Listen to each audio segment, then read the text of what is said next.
And we are live. I'm Anthony Johnson, founder of 21 Studios and the 21 Convention. Today I have the Redman Group here on 21 Live. I have Rollo Tomasi from The Rational Male, an alumni speaker of the 21 Convention. I have Ryan Stone from Married Red Pill, also an alumni speaker of the 21 Convention.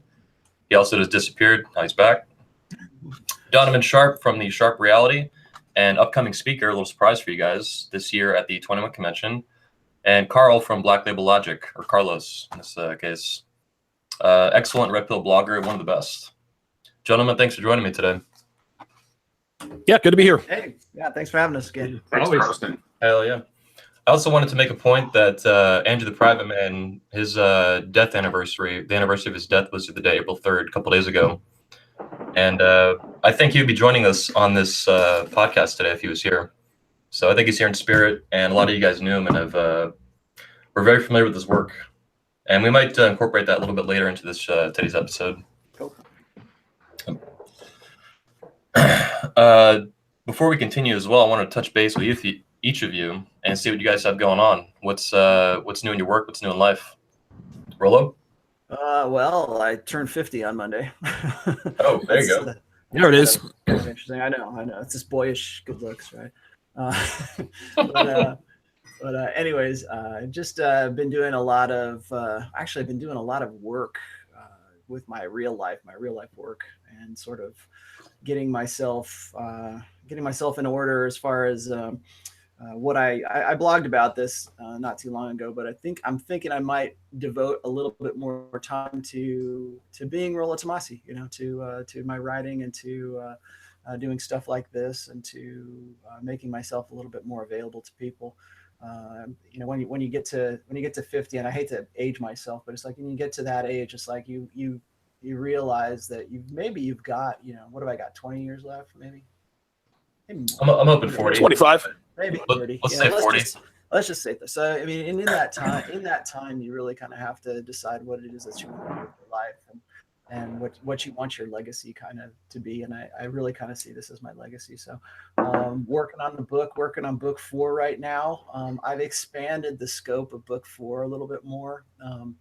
I'm working with at least 3 of these guys from Dalrock's blog. So we've got a good, the book I'm working on is really the red pill from a religious standpoint. And I just keep getting so much positive feedback on it right now that I have to do it. It's just something I've got to get done. And so I've got 3 guys from Dalrock's blog that are helping me out.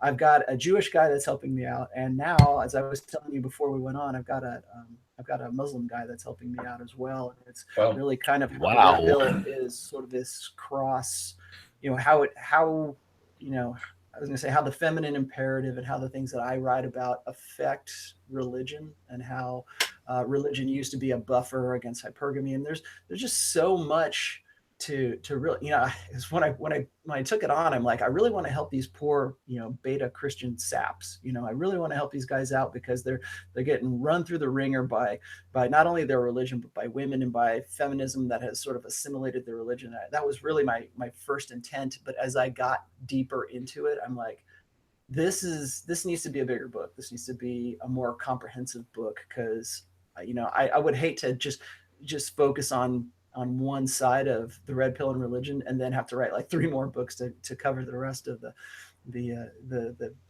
religions and the factions that franchises, I guess, that I didn't hit in that book. So for the guys who are uninitiated, feminism doesn't discriminate by religion. Every religion is infected by it. No, not at all. And I think what's interesting is it's especially feminism is especially toxic to religious institutions, I think, because what it does is it ends up assimilating that religion, and it takes the fundamental. Well, first of all, it starts by getting into the culture. So it gets into the the religious culture, the church culture, whatever you want to call it, culture, and then from there, you have the religious leaders start catering to the whims of women and feminized men, and they go from there, because it ends up becoming a business model for them. And if they find later that if they don't start appeasing to the feminine element within their churches, then they don't have a church anymore, because that's really what their business and a profit model operates on. And so from there, it goes from the cultural side of things to the doctrinal side of things, and then from the doctrine, it infests the faith and the actual fundamental principles of the religion. I mean, I'm reading these essays and stuff right now about how they want to gender neutralize Christianity right now. I mean, a historically patriarchal religion. I mean, really, all the Abrahamic religions are pretty much patriarchal, but they're essentially focusing. I mean, Christianity was easy. Christianity was an easy mark for feminism. It's the other ones that are just taking a little bit more time to become assimilated, but. And that's why I wanted to get to hit all of these guys, you know, different people who once guys started hearing I was writing something about like a red pill book about religion, that's when I had all these other guys saying, yeah, well, I'm a Mormon and here's what I see going on. And then I'm a Jehovah's Witness and here's what I see going on. And I'm a Jew and here's what I see, you know. And it's I'd be actually really curious to hear what Tanner Gussie has to say on something like that from his perspective. Tanner will definitely be on the list of people to talk to, you know, when I'm doing interviews for this. But this is going to be a really comprehensive book. It's starting to really grow beyond my own, you know, initial ideas for it. So badass. Coming along good. Yep. Ryan, what do you got going on, man? What's new in life? Honestly, it's nothing so fancy. Things don't change for me weekly by weekly. Just got to slog. It's like an 80s montage minus the progressive rock. I wish there was a fancy story with it. I wish there was something uplifting, but for most of us, we kind of know most of the work you put in, day out, is not glamorous. It's just the slog. So you're enjoying. I'll come up with a better story next time. Enjoying your 38. I recently discovered you were 38. I was surprised. You look younger. No idea what you're talking about. Oh yeah. Well, that'll be a topic for today's show. Actually, we'll hit later. Exfoliation? Oh, I'm good with it. Donovan, what you got going on, man? What's new? Well, I turned 50 in 2027, so that's going to be a long ways off for me. Other than that, yeah, the show is still going strong. Just got the formal invite from you to speak at the 21 convention, and I do appreciate the opportunity to come and be with you guys and experience that with you guys. YouTube channel's growing strong. I'm almost at 10,000 subscribers. Patreon seems to be doing well. So yeah, my following is growing, and I tell people this all the time. When I first started, you know, everybody knows my beginnings was at Return of Kings. I was only writing one article a week for ROK, and I did that for 2.5 years, and then I decided to branch off into other stuff. I never thought that it would get this big. I never thought that what I do could support me financially, but it has. So things are going real well, and you know, here's to another 10,000 subs. Hell yeah. Carl, what's new, man? Well, I put out another blog post. I've kind of been doing a series based on these podcasts where I try to get a little bit more practical with my writing, because a lot of what I write is very abstract or in a very aggregate level. So it's can be difficult to connect with for a lot of guys. I had a guy tell me that, you know, I think it was actually Ryan who said, you know, I've been reading you for 6 months and I feel like I'm just starting to be able to understand what you're writing. So did 3 posts so far. I started with the idea of learning the basics first and not thinking that you can jump right into advanced materials right off the bat. I did 1 post on the idea of yes, no, and maybe girls, that a lot of game, and especially early game, is based around the concept of taking a no girl and making her an enthusiastic yes girl instead of just figuring out, okay, she's a no girl, I'll go and find another target that will be less work. And the last one I did this week was about the idea of differentiation advice and basic advice, in that there are certain prescriptive advice that's useful for all of us, like lift weights, go read Tanner's book and get your style on point, stop getting $2 haircuts, and those type of practical, down-to-earth things that will fix a lot of your basic sexual market value problems. But then there is the what makes you special in the marketplace, what sets you apart, and that has to be something authentic and real about you. Like I used the example of Mystery. The reason why he used magic is that he was a street magician. And a lot of guys, when they adopted magic, it was just, okay, Mystery's doing it, I should do it. But the reason why it worked for him was that he was actually a magician. So I'm hoping to continue on with these series. It's getting interesting to try and be a little bit more practical with the advice instead of living up in the clouds most of the time. Cool. All right, let's move on a little bit here. And before we do, actually, I want to make you guys, for those of you watching, you can actually text questions today while you're watching. You can also type them in the YouTube chat, but if you don't do that, you can text them to, well, if you're in America, it's just 256-792-T21C, which is also 8212 at the end there. If you're outside of America, put a +1 in front of it, and then 256-792-8212. So you can actually text your questions. I'll get them live and actually put them right on the air for you. You should also text the question itself. Try to keep it short and simple, and then give us a name, first name, anonymous name, whatever you want. And appreciate the questions, guys. We'll get to them at some point in the show, both by text and on the YouTube chat. Thanks for the super chat as well, Miami J. Moving on with topics, there was I don't want to spend, like we discussed, a huge amount of time on this, but I think we should address it, given our history of doing so in the past, or recently on the show. There was a recent shooting by a woman at YouTube headquarters in California. And this is something we had talked about in private, I know with me and Rollo, and then maybe a few others as well, that at some point there would be like a modern, again, shooting by a woman, or mass shooting like that. So I wanted to open the floor on that today and hear what you guys' thoughts are on that, particularly with how the media is currently and will continue to spin it away from women, away from any kind of, even the slightest criticism of female nature and the way women operate.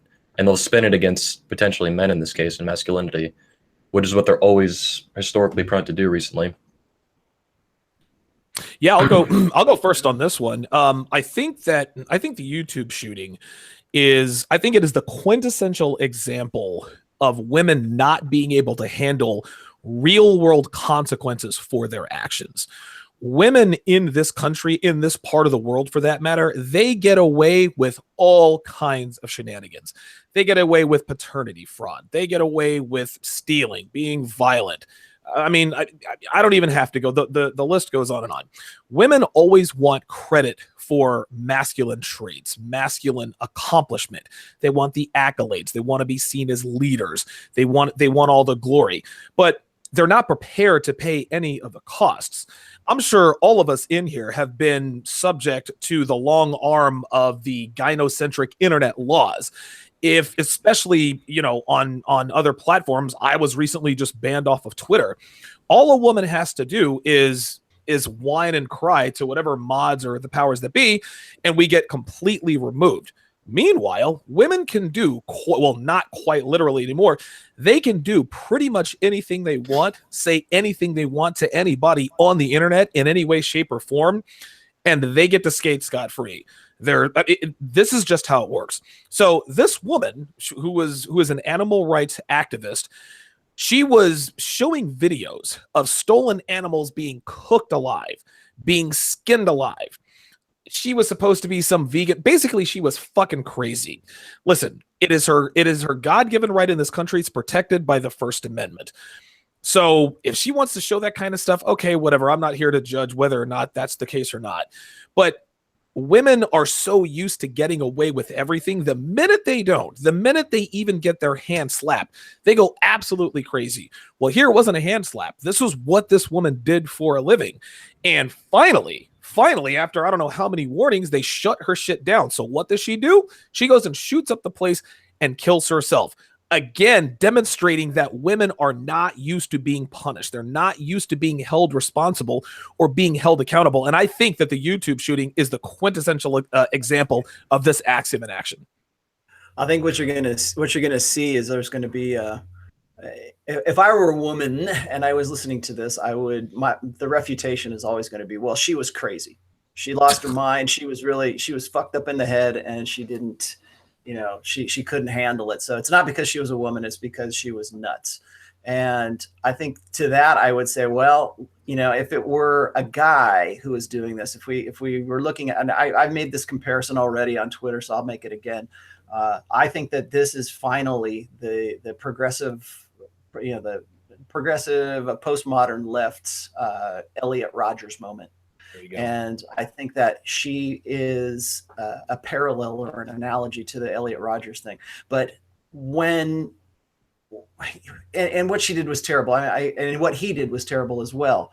But once we move past that, we have to really look at how our feminine centric, feminine primary social order handles a shooting like this, and then handles a shooting like Elliot Rodgers. Okay. So we have, and I said this, once I figured out that it was a female shooter, I realized that as soon as a shooting like this comes out, everybody's going to make their speculations. They're going to say, oh, it was another white man. Oh, it was another a kid, or it was, and comedian Michael Ian Black did that, right? Yes, he started popping off again, like almost immediately. What a fucking idiot that guy is, right? Yeah. Like, honestly, if he didn't do what he did, he probably wouldn't even know what vagina smelled like. Yeah.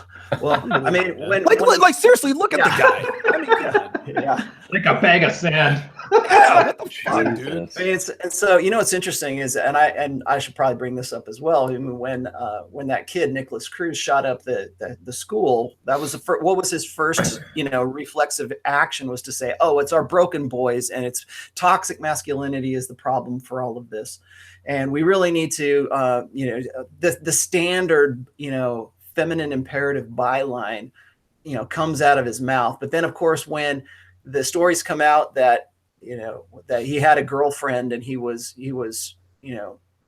reacting, really having an emotional reaction to losing in life and being rejected in life, complete silence. And when we have this teenage fan club spring up around him once he gets to jail, like most women do when they have a convicted felon, a convicted murderer heads to jail, then suddenly he becomes hot, he becomes cute, and suddenly he becomes sexually attracted to the point where they were going to start online teenage, well, not even just teenage, maybe just female fan clubs. And so I called him out on that too, but of course he doesn't want to listen to me. But I said, look, if we're going to call out, broken boys as the reason for these shootings, or we're going to talk about gun control, why are we not talking about this kind of, female only phenomenon that happens around these guys? Let's pause and be really specific too. This is women being openly attracted in public to severely antisocial behavior. Right, to the point of murder and violence. Right. It's funny is, like, I always get into this argument with a lot of my female followers that say, well, it's not just women, it's just damaged women. I'm like, no, it is all freaking women. It is only freaking women. You never see, teenage fan clubs go up around convicted, female felons. There's nothing like that. And when you look at there's actually a scientific name for it. And I just saw it printed somewhere. Somebody published it, but I'll dig it up. There's actually a what's supposed to be like some kind of like psychological diagnosis for this. I'm like, no, this is it similar to Stockholm, or is it like some sort of morphed version of Stockholm? Something like that. And I'm sure somebody in the chat will bring it up, but there's an actual scientific designation for women who find murderous men, convicted and incarcerated men attractive. I mean, they have to separate female prison officers from the male population, because it happens so regularly that they'll help them escape, or they'll be part of their love triangles in prison or something, because they want to be a part of that. And then I've already talked about this before as well. We got the FBI agent who fell in love with the ISIS. We got the word. Hybristophilia. Hybristophilia. Yes, yeah, hybristophilia. Wow. That was I just looked that up. How about that? Yeah, and it's this people say it's some unnatural attraction. I don't think so. Honestly, I think that this is part of women's evolved mental firmware to be attracted to men who are violent, who could be violent, because back in our evolutionary past, that was a demonstration of higher value, is to kill off the motherfucker next to you. So, but anyways, I just want to get back to the shooter here. Look at how how society and the social order and the narrative and the mainstream media is handling this as opposed to the Elliot Rodgers shooting. Look at how the first thing out of anybody's mouth is that they can't really run the gun control side of things because she got the gun legally. I mean, she could buy a gun. She's 38 years old, for Christ's sake. And so the only thing that's left is really picking her apart as a woman, or to use this as some rarefied instance when a woman actually was a mass shooter, or was at least designated as a mass shooter. And so they use that as an occasion to say, look, well, this is unusual because usually it's men. So let's all talk about men, and let's redirect the narrative and the message and our focus away from this woman, and let's move it on to men again. And that's exactly what I predicted that they would do. I said, here, if it's really a woman, it's probably because she's a jilted lover or something. And I was wrong on that. I'll give you that. I had thought it might have been a boyfriend or something that she was going to shoot. The fact that she was nuts, and the fact that I think Donovan's right. I think she was living her life through this YouTube channel. And once they deplatformed her, she lost her fucking mind, because she probably, lost her revenue. And she also, lost her main channel with the outside world, really. I mean, her main channel for social props, and to we always talk about how women are addicted to social media and how it inflates their egos. Well, this is a very unhealthy illustration of that. Well, it's kind of amazing that she was even getting as much traffic as she did. Like, if you guys haven't seen her videos, they're fucking bizarre. They're it's like crazy. Bizarre. It's like she's Max Headroom for this generation. If you saw those videos, anyone under 40 years old has no idea what you're talking about. Go Google Max Headroom. Max Headroom. Jesus, that's a blast from the past. Crazy. I don't even know what the references are. Google Max Headroom. Go Google him. Yeah. I'll look it up. He was on MTV. It was an MTV thing. Max Headroom. That's what's funny. What was it? 15 minutes into the future. There we go. Yes. Craziness. Carl, did you want to hop in, or Rolo, did you have more to add? No, I was just going to say that just look at how the mainstream media had, if you ever had doubts about our feminine primary social order, like maybe Rolo's full of shit, look at how the mainstream media pivots this incident to reflect on men. Yep. That's awesome. Immediately. Immediately. It's not like a few months from now, like they're looking back on it. It's like instantaneously, it's all fucking men's fault immediately. Right. So, Carl, you want to hop in? Yeah, I wanted to talk about two things. First, on the women being attracted to dangerous men. I did 2 blog posts on that in relation to Jordan Peterson. But it's actually very interesting to me that a guy like Ted Bundy, who killed and raped and mutilated something like 32 women that he admits to, he gets love letters and naked pictures sent to him in jail. There isn't a man out there who's swiping right on Lorena Bobbitt and like, I'm going to go for that chick. Fuck that. And secondly, I think it's very obvious what happened here. I mean, this poor woman was obviously abused by YouTube and abused by growing up in a culture of toxic masculinity her entire life. And then after years and years of having all these horrible men abusing her and mistreating her, she finally lashed out against an innocent target. And it was just a misplaced aggression. I mean, this poor girl, I mean, if only we could have caught her and helped her earlier. Can you imagine how many lives we would have saved? It's amazing that the only life too she killed was her own. It's just kind of, the other guy, I mean, the people are in serious condition. They got shot by her, but yeah, it is kind of interesting that the only person that died was her so far. Yeah, so the guy, I think one was that even when it comes to mass shootings, men do it better. Yes, right. It's sad. It's the truth. Listen, even a teenage boy, this girl is 38, right? Nicolas Cruz is what, 17, just out of diapers? I don't know. How many people did he kill? 15, 17 people? 19. He was 19. Yeah, right. Yeah, but that's all that Counter-Strike practice. He's been playing first-person shooters his entire life. Video games made him do it. See, Donovan, did you want to hop in? Yeah, women. Someone asked Rolo in the chat. They said, "Well, why do women like men who are in prison?" And I think the greater question is we're talking about the whole Nicolas Cruz and Ted Bundy. For the record, I think he was a pretty good looking guy, so that also helped as well. Women are attracted to violent men, and it's not that they're attracted to the violence, but you think about it this way: if you are a violent man, or if you are perceived to be a violent man in this day and age, that is equated with masculinity. Whether it's toxic masculinity, and I'm using air quotes for those watching or not, doesn't matter. That's masculinity. No woman wants their boyfriend or husband to beat them up, but they like, but something in their mind. You take the Nicole Brown Simpson, OJ Simpson thing. Nicole didn't like OJ kicking her ass. Dude, he was what, 6'1", 210 pounds, ex-football player and all that stuff.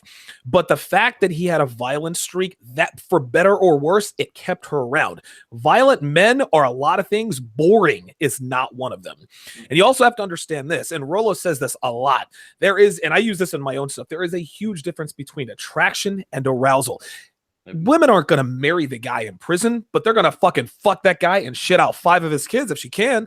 That's being aroused. And I'll use myself as an example. Back when I was a beta blue pill male, I was pasty, I was fat, I looked completely harmless. I found the red pill. I got some game. I started getting girls, and I got myself in the shape. But here's what happened. As soon as I started getting tattoos, right? Dude, this is how it works. I started getting tattoos. I used to tell girls I was harmless. Now when they ask, yeah, I tell them, yes, I've been arrested at least a dozen times. And that's real, guys. Have you ever been to jail? Yep. Been to jail for a total of 2 weeks. And they look at me shocked.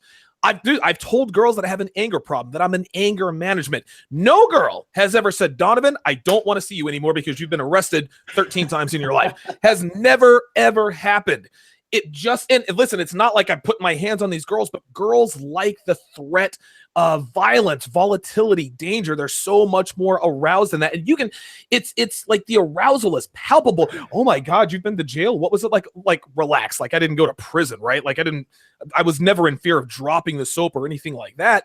But women are just aroused by violent men. And it's not the violence they're attracted to. It is the raw masculinity, which is lacking in today's society. We've got soy boys running around everywhere. But as soon as a man comes along who has even trace amounts of masculinity and it manifests itself in violence, then they start throwing themselves at these people because they don't have it around them. Nicolas Cruz is never going to see the light of day. But guess what? Girls are mailing panties to him as we speak. And if by some virtue of a miracle, if he were to get out, guess what? He'd be up to his eyeballs in pussy. George Zimmerman is another guy. I remember the girl, and I think I saw this on Royce's site, Rolo. Before he got arrested for killing Trayvon Martin and went to trial and all that, his girlfriend was dumpy. After the trial, he was fat, looked out of shape, looked stressed out. Dude, he's dating a blonde with fake tits. This is how it is. Women are attracted to violence. And violence equates masculinity today.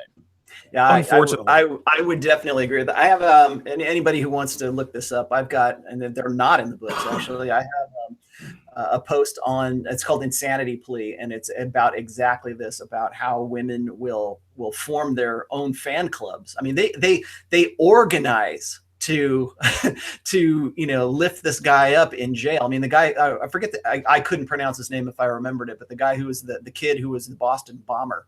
When that guy went into jail and his face was on the cover of Rolling Stone, oh my God, you're 100% right. There's no way that guy's not getting laid. I mean, if he was getting out, if he wasn't going to be, killed in prison, or he wasn't going to be, killed in capital punishment. But you look at that guy. You look at George Zimmerman's a good one too. It's the other thing. Here's another example. Do you remember when is it Chris Brown who beat up on Rihanna? Yep, sure did. Yeah. Beat the shit out of her. Right when that happened, and she decided to get back with him, and people said, "Oh my God, I can't believe she's getting back with Chris Brown after he beat her up or whatever." And there was a Twitter campaign for women saying, "I'll let Chris Brown beat me up. That's fine. He can work me 7 ways to Sunday." And beat me up all night long. Yes, and it was a hashtag about how sexy he still was. even though he was a violent guy. And so women will say, talk out of one side of their face and say, well, we need to curb violence and we need to curb, this toxic masculinity. And then on the other side, you'll go and you'll see their behaviors and you'll see their, you see what it is that arouses them, not what attracts them. You're right. I think that if we want to go a little bit deep, I agree 100% with what Donovan's saying here, but I think if we want to go a little bit deeper than that, and not to go all Jordan Peterson on you once again, but women hate harmless men. They hate and despise a guy who has no power over his environment. Women have a genetically, DNA written into their, mental firmware, desire to find competency in men. And there's nothing more there's no more competent a man than the guy who can kill his rivals. And that has always been true for, from the earliest ages, from the, remember, we're a species of, animal that has been evolving.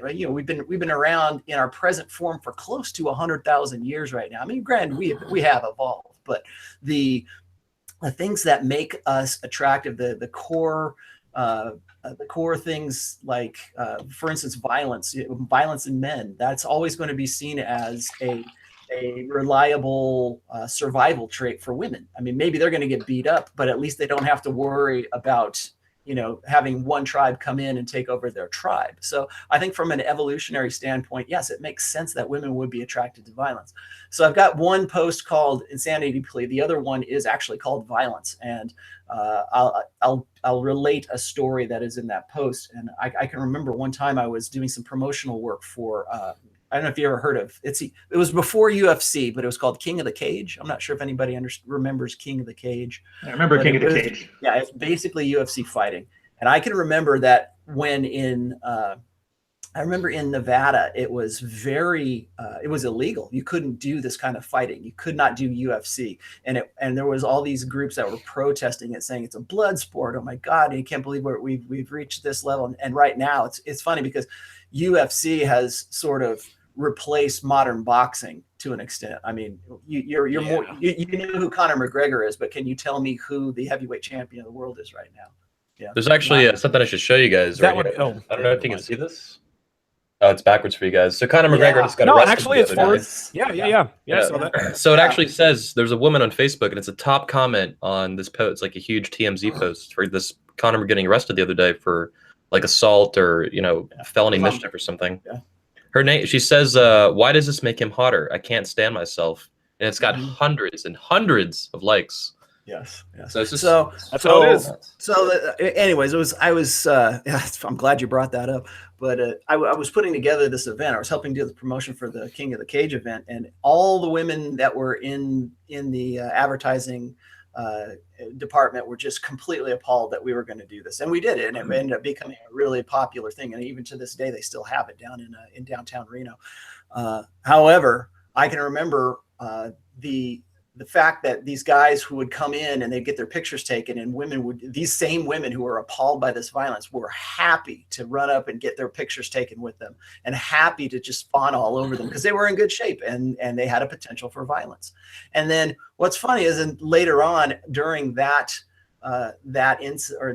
fight, later on, guys get liquored up and they're walking out in the parking lot, and then they've just been at a violent for lack of a better word, a violent entertainment, and they decide that they want to beat each other up in the parking lot.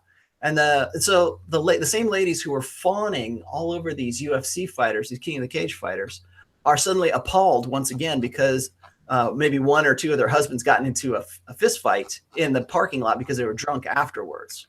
So I think there's sort of a contextual thing that goes along with that too. But I think definitely a potential for violence in a man, even if it's like you were just saying, if you have that tough guy UFC look, if you have tats, if you have something that makes you look like you have the potential for violence, right, or you just look pissed off. Yeah, you look pissed off. I tell guys this all the time. I say, you know what?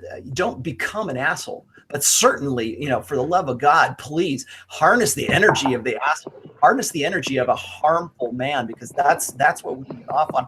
And that, we say, well, that's what arouses them, what really attracts them. Fine, you don't get to attraction until you get to arousal. So you've got to at least foster the idea that you are a harmful man, or you have the potential to do harm to other people. I've actually had plates in recent months actually bring this up specifically to me overtly, that they feel this about me, and it's like, it's interesting to hear from a perspective like that for a girl you're banging. And I've never hit a woman in my life and never will, except in self-defense, but it's surreal to hear it. It's like the stuff you see on the internet. Actually hearing it in person is like, holy shit, this girl is, it's very obvious she's aroused, fucking her, but on and off, but it's just like shit. Right out of the horse's mouth. All women are like that, man. They're all the same. Yeah, and I get into it all the time with like I said, my female reader. I have some regular female readers who, whenever something like this comes up, like we're just talking about that FBI agent who fell in love with this ISIS warlord and decided to run away from her husband and fly to the Middle East so that she could be this guy's, basically his concubine. And the FBI picked her up, and he was actually somebody she was supposed to be following, but she ended up falling in love with this guy. And I'm like, look, if you think the principles of hypergamy don't have further reaching potential than just your personal relationships, you're dead wrong, because this is a matter of like national security, and it's all based on this woman's potential to do something like that, and it's all about hypergamy at that stage. But I get into these conflicts with these women who are my readers, and they say, well, it's not all women like that, it's only damaged. Here we go. What kind of women are you talking about? Only the insane women, only the damaged women. And I, again, as you might guess, I have a post called damaged women or something like that. It's based on damaged women, and how convenient a social convention that the damaged woman archetype is for women right now. So it's never like oh, I would never do that, or I would never get hot for that guy, or I think that it is a part of female nature that they just simply do not want to accept. They don't want to broadcast that. Privately they'll be happy to say, oh yeah, I really get hot over Conor McGregor, and they get ashamed of the fact, but they're not denying it. I mean, listen, here's another thing to add on to what you're saying. The reason why women, Donovan, hang on. Ryan, did you want to hop in? Oh, my bad. Good. Yeah. This is actually a boon to me, drinking coffee instead of scotch for once. I'm going to give a perspective with a little bit of prescriptive evidence here. Yeah, never give up. Back to the YouTube shooter thing. A well-rounded perspective will give you frame into this. Now, it's a rare event, and I can say with certainty that none of us, not Rollo, not me, not Donovan, not Carl, not anybody reading this, is ever going to run into a situation where a chick pulls out a gun on them. So why do we care? And it's because of perspective. So the worst thing you can do right now is listen to the media narrative. And Rollo and Donovan, 100% right. Everything they talk about swings it to men being shit. So you're going to get one of two things. You're going to end up following the MGTOW second wave role of getting angry because women aren't held to higher standard. It's kind of a bit of it's not a helpful mindset. Or you're going to go the other way, where you're that self-deprecating gamma male who's like, yeah, I'm shit. Sorry that I'm such a man. Both of those are fucked, in my opinion. And if you look to, and it's the part where my art history background really comes in handy, because it gives us some perspective. Right now, she's an artist. You can say she's good or bad, but she is an artist. And Van Gogh chopped off his ear and had a whole bunch of shitstorms around a fucking hooker he loved. And there was another chick, her name is Ana Mendieta, I think I'm pronouncing it right. She was a murderer too, and it gave their art gravity. Now, the reason I'm delving into art here for this is because you realize this thing is rare, and it gives you a perspective. And for these things, they're so rare, you kind of have to go into history to find the perspective on it. So then you realize everybody's right. Yeah, this is extreme woman behavior. It's amped up to 12. So when you kind of understand where it comes from, you can dial it back to what an average girl is going to be like, maybe a 6 or a 7, or if you're lucky, a 4. So it's like you train hard. You train harder than how you compete. I think anybody here who's done any MMA has known this. You train. If you have a 5-minute match in your competition, you train to 7 minutes. So that way, by the time the 5-minute comes out, you're perfectly prepared. So these points are all right. They're all valid. And by having that certain perspective and being ready for the girls that are amped to 12, it gives you the power to set your own frame and to handle things that come up in your life using these rare outliers as a use. They're useful for you now. So instead of us, because I've seen so many MGTOW videos that, and I know I'm not trashing yours, Donovan. Yours was actually very on point, but there's some that are just like fuck women, man. And I'm like, holy fuck. You got one crazy chick at YouTube. Calm the fuck down.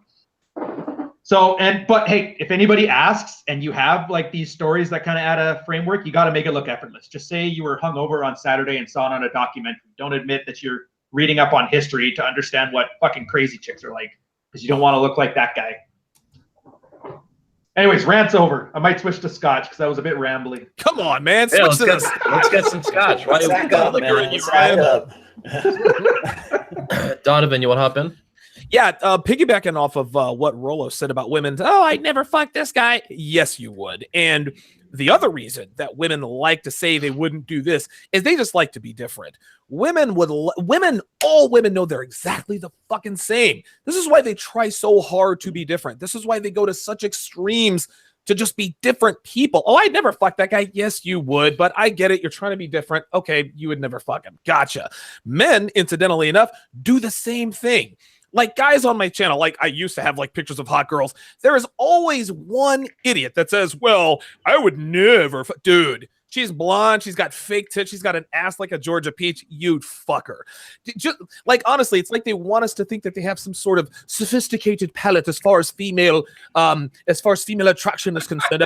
I'm only attracted to sophisticated females. Dude, shut the fuck up. You're not fooling anybody with that nonsense, and females aren't fooling anybody with that nonsense. Every fucking red-blooded woman in this world would fucking take every fucking load Conor McGregor's sack has to offer without question. Don't want to hear it.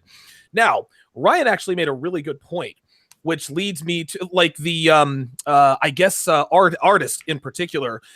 Artists, really good artists, have to have some sort of shit with them. Mozart was great because he was addicted to opium. Rock stars were great. Janis Joplin, Jimi Hendrix, Kurt Cobain, all these people who died at 27. They were great because they had personal strife, personal drama, drugs. This is what made them great. Eminem is probably so fucked up in the head. There is no amount of therapy that could ever make him normal again. That's why he's great. I guess to shift it to another gear, the reason why Tupac and Biggie are more or less canonized by the hip hop community is because they were both cut down in their primes. And so I think that strife and the legend and the story behind some of these artists, I think, gives a little bit more gravitas. I don't know if that's the word that Ryan used, right? It gives a little bit more gravitas to their art. So I would certainly agree with that. Oh, stepping some in the chat. Let's shift gears actually, guys, and hop into some questions we have from the audience. Oh, we've had several coming through on the chat, but let's do the text that for the first time today we're doing. great.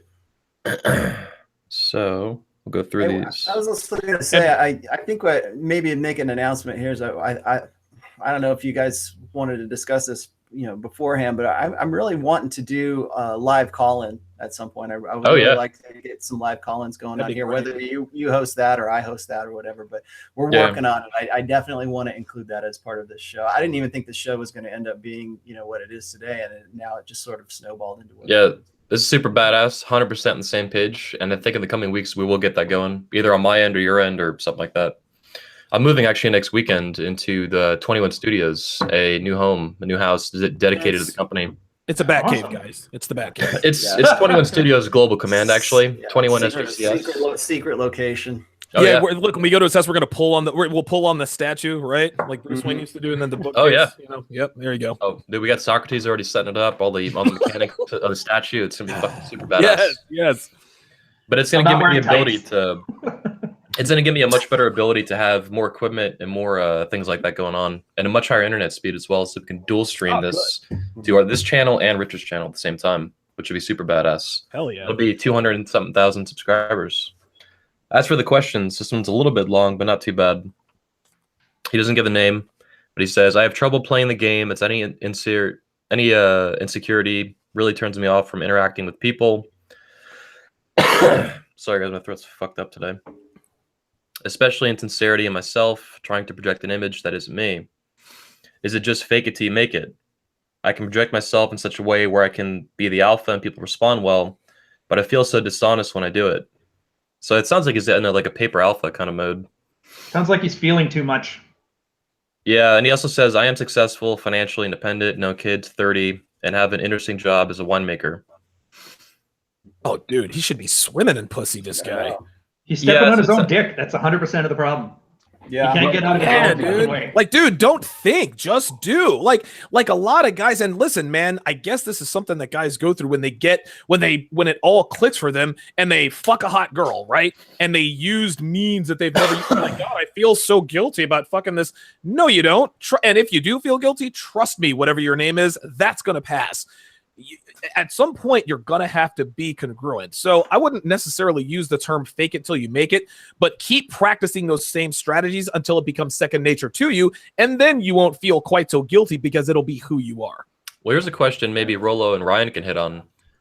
Would paper alpha be a stepping stone in a fake it till you make it sense to internalizing alpha behaviors? Or is that the wrong way to put it? Well, that's exactly what I was going to get into. Is that when this is a very common problem, especially for guys who are just sort of coming into the game, or they're just like maybe they decided that they wanted to start going to a pickup artist seminar, or they wanted to, they realize that there's something lacking in their lives, and that's usually dealing with women or having a girlfriend. And these are the guys that will learn games just so they can go get a girlfriend, and they just want to learn the by rote memorization, all the right things to say, and all the way to ape the right behaviors in order to get the girl, right? But then they realize that they're being somebody that they're not, or they realize that they can't float the lie anymore, because they think that that's just who they are. And I think that really needs to be addressed before you even start. Well, maybe at the same time, but before you even start getting into the pickup artist material and how things work for you, because like I think Ryan was saying, is that it's just you're too much inside your own head, because you think that is fake, and you're not really you're not internalizing the red pill. You're not internalizing that awareness, and it hasn't become part of who you are. Right. And if you're feeling that way, it's an act to you. It's not who you are, it's an act. And so you think that you're just going there and you're repeating the lines and you're doing what you have to do to get laid, but it's not really who you are. Well, I will tell you right now that it needs to become who you are. It needs to become an active, part of your own personality.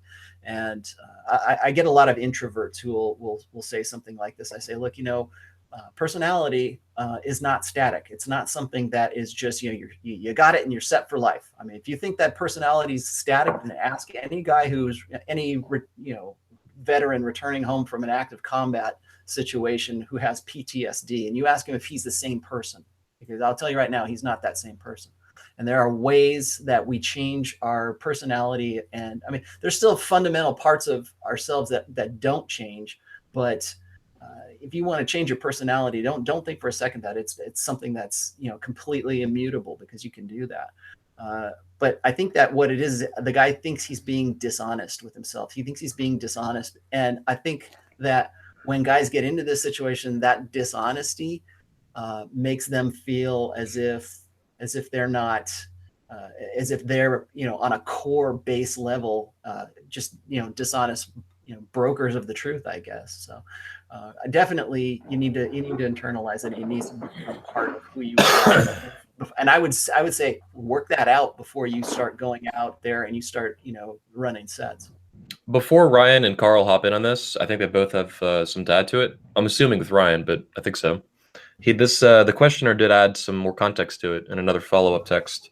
He said, also, how do you thrive in like a Bay Area, progressive left, very wealthy, feminist-centered intellectuals? Because that's who I deal with on a daily basis. How do I thrive in that atmosphere and remain sincere? Yeah, move to Vegas. Yeah. Move. Yeah. I'll put it this way. You guys, I'm a huge wrestling fan, and Roddy Piper is one of my favorites. And Yes! It's getting to the point. Bill Maher had him on his show back in the day, and he asked him if wrestling was fake. And I remember that because everybody always has that argument. And he stood up, he dropped his pants, and he showed like the pins in his hip and his knees. And he's like, "You're telling me how this fighting is fake?" So fuck fake.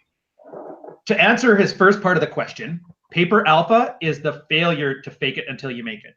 It's a narcissist thing where, and we have I'm not going to mention his name, but we all know exactly which Twitter person I'm talking about right now. He builds his alpha male archetype. He does it way before he's even taken the first step towards it. And then when he hits some missteps along the way, He deletes the whole thing and tries starting again. And that's what a paper alpha is. He's somebody who pretends to be an alpha, but hasn't put the work to get there. What I would say instead is stop worrying about the fucking alpha archetype. Don't give a shit about it. Just make your progress, have some fun, have a devil-may-care attitude to it. And this helps too, because his concern is getting basically called out and said, oh, that's not the real you, fuck off. And then he gets that rejection. It's like a bigger rejection than just saying a girl won't sleep with you.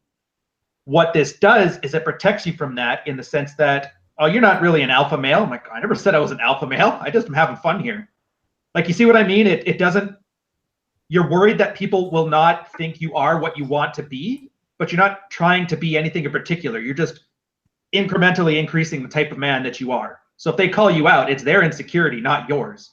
And it gives you a confidence into it. It sounds like maintaining frame too in it's total frame. Yeah, and my frame is, well, you don't think I'm a man, that's your business. Do what you want. And it's how I got into PUA the first time, was because it wasn't because I wanted to be more of a man. I mean, I was in the military. They give you that award already. Sure. I was just bored with dating, and it was too much of a slog, so I gamified it. So instead of thinking, will this girl validate me? Will she sleep with me? It was, well, let's work on this approach, and let's tweak this, and let's tweak that. And it became fun. And I honestly think you're going to have more fun if you treat it like that. Being from the Bay Area, I'm expecting you to be some kind of STEM engineer type who loves to tweak on shit anyway, so leverage that. as far as I don't have experience in California other than like 8 weeks in San Diego and San Francisco, I will say this, that all those vegan hippie gamer chicks, once they get drunk, they act just like the same chicks I saw in like the southern US that love to party or my redneck town. So don't fall for the hype. Girls are girls. Upspeak. Bitches be bitches. Carl, got something to add? Hashtag bitches be bitches. I love it. Yeah, Is that what I'm known for now? Like with a lot of guys, I'm kind of obsessed with self-improvement. But what happens when you change yourself, and that's what you do when you do self-improvement, is that it actually takes time for your brain to catch up with everything else. Like one guy at my old gym, this guy was like 260, probably about 6'4", and he had a powerlifting total of about 1.4K or something like that, ridiculous. And this guy actually thought of himself as being tiny. And the whole thing with it was, in his mind, when he looked in the mirror, he still saw that skinny nerd he was when he was 15, because he hadn't updated his mind. And the same thing happens with a lot of guys who have been pushovers, for instance, when they start to enforce their boundaries. They cannot identify themselves as someone who would enforce boundaries. So whenever they enforce a boundary, it doesn't fit with the image they have of themselves. Same thing when, like, anyone who's ever gotten a degree in something, for instance, you meet your professor 20 years later.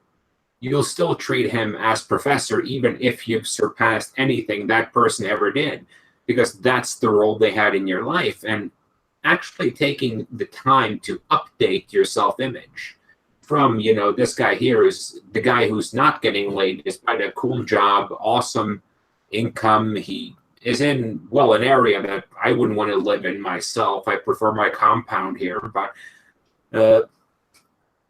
there's a lot of cool things in his life from that text, and there's no reason to be insecure if you're making money, you have a cool job, and you're taking care of all your business. You just have to update your self-image. His problem isn't his life, it's how he sees himself. Good point. Donovan, you want to hop in? Yeah, just to piggyback off of what Carlos was saying, the show Breaking Bad, I'm sure everybody's heard about it. Great show. It was interesting. Aaron Paul's character, Jesse Pinkman, called Walter White. Everybody called him Walter White or Heisenberg. Jesse Pinkman called him Mr. White. Dude, he was your chemistry teacher, your biology teacher 10, 15 years ago, but he still called him Mr. White. This is where men are sort of in that mold. We're all told that women are superior and they're this and that and the other. So we can never get out of, I guess, not calling our science teachers Mr. White 10, 15 years later. This is why it's very important that Carlos points out, yes, listen, you have to update yourself. You have to reinvent yourself, because if you don't change the way you see yourself, then other people aren't going to change the way they see you. And then when you start acting like who you think is somebody else, your updated version of yourself, you think that you're somehow putting on a facade when in actuality you're just improving. Now, with regards to men being pushovers, I always say this: when you've had enough, you're going to change. And unfortunately, most men just don't know how to change. They don't know how to, find red pill awareness. A lot of men out there say, well, I don't want to play the game. I just want to find a woman I can trust and have babies. I'm not into playing games. Look, partner, everybody plays the game. All right. And if you're a man who says you don't want to play the game, you're playing the game. But if you decide not to play the game, you guys are always the ones who lose the fastest. Everybody plays the game, no matter what. Yeah. Rollo? Well, I was gonna springboard on the tail end of this guy's question here. If you're in a social circle that you think is like too liberal or too hippie, and God knows I do enough gigs in the Bay Area that I know exactly what this guy's talking about. But me being the student of human nature that I am, you will notice that even in the most progressive, most postmodernist, liberal, hippy-dippy social circles, you will still see that as a sexual marketplace where the same rules apply. So an alpha is still an alpha, whether you are, a member of Antifa or you are a member of the alt-right. Okay, the same principles apply from this, from hypergamy across the board. That's one of the reasons I tell guys all the time. It's not so much about, what my focus is less about politics and real and social circle type stuff, and more to do with the fact that it's universal. So for instance, I'll be at a gig in San Francisco or somewhere around there, and if there's like a hippie vibe to it, you can still see the guys who are the alphas in that hippie vibe, and you can still see the guys who are just kind of pushed to the sidelines, and the marginalized beta guys who just happen to be hippie betas, or they happen to be hippie alphas, or there's for as much as women want to say that they are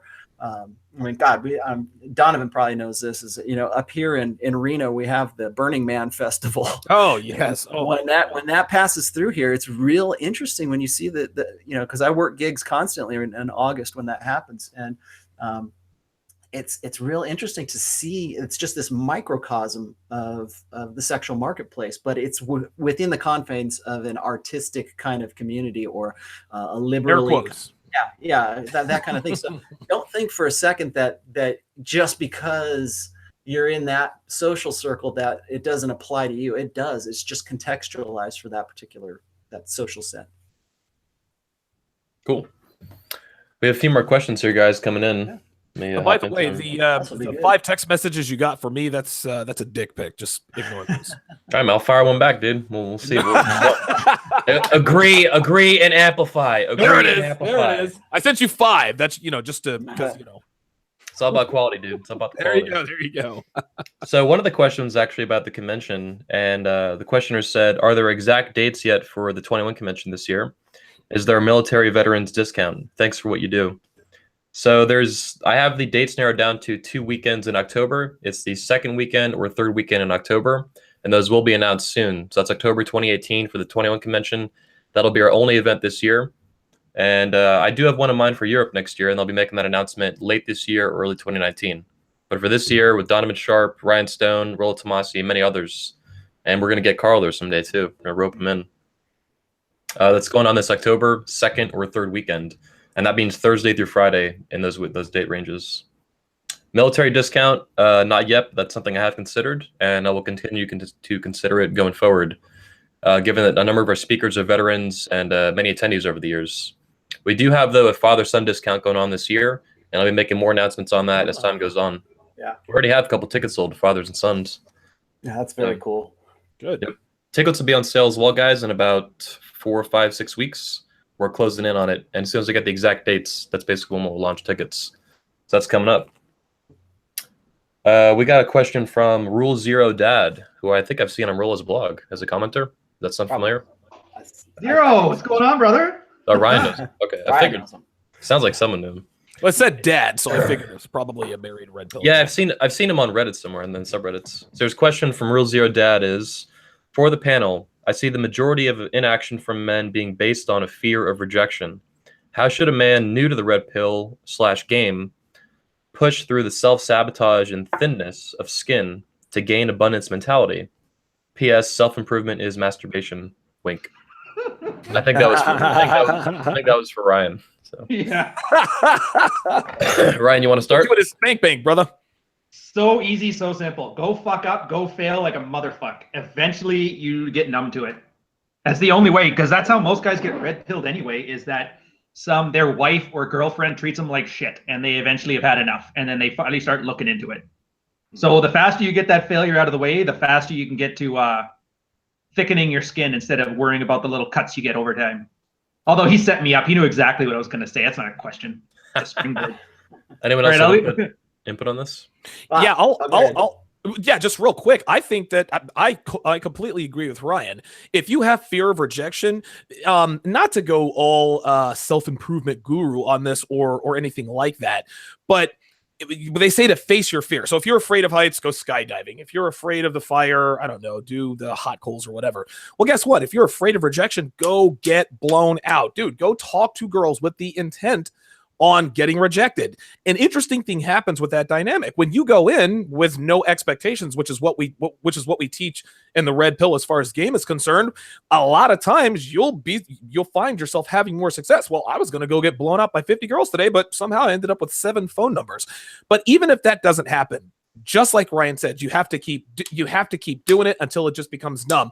Then when you roll up on a girl, hi, my name's Donovan. Whoa, Donovan, I don't date black guys. Right? And then I look at her, I wink, I say, well, not yet. You don't. Listen, you're a loser. Get the fuck out of here. No problem. Then you get the fuck out. That's what happens. You don't even think about that because it's happened 100,000 times. It's almost like the Thai kickboxers. I don't know if you guys have ever seen the movie Kickboxer with Jean-Claude Van Damme, quite possibly the worst actor ever other than Don Swayze, right? Don't say something you can't take back. Oh, my God. That's crazy. Anyway, it showed Tiger Tong Po using his shin, kicking the side of a palm tree. And his shin was completely black. And one of the guys is like, dude, doesn't that hurt? No, it's numb. He's been doing it so much. Blunt force trauma, get it over with, go fail, go fall on your face, go get your nose bloodied. That's how you get over the fear of rejection. Carl.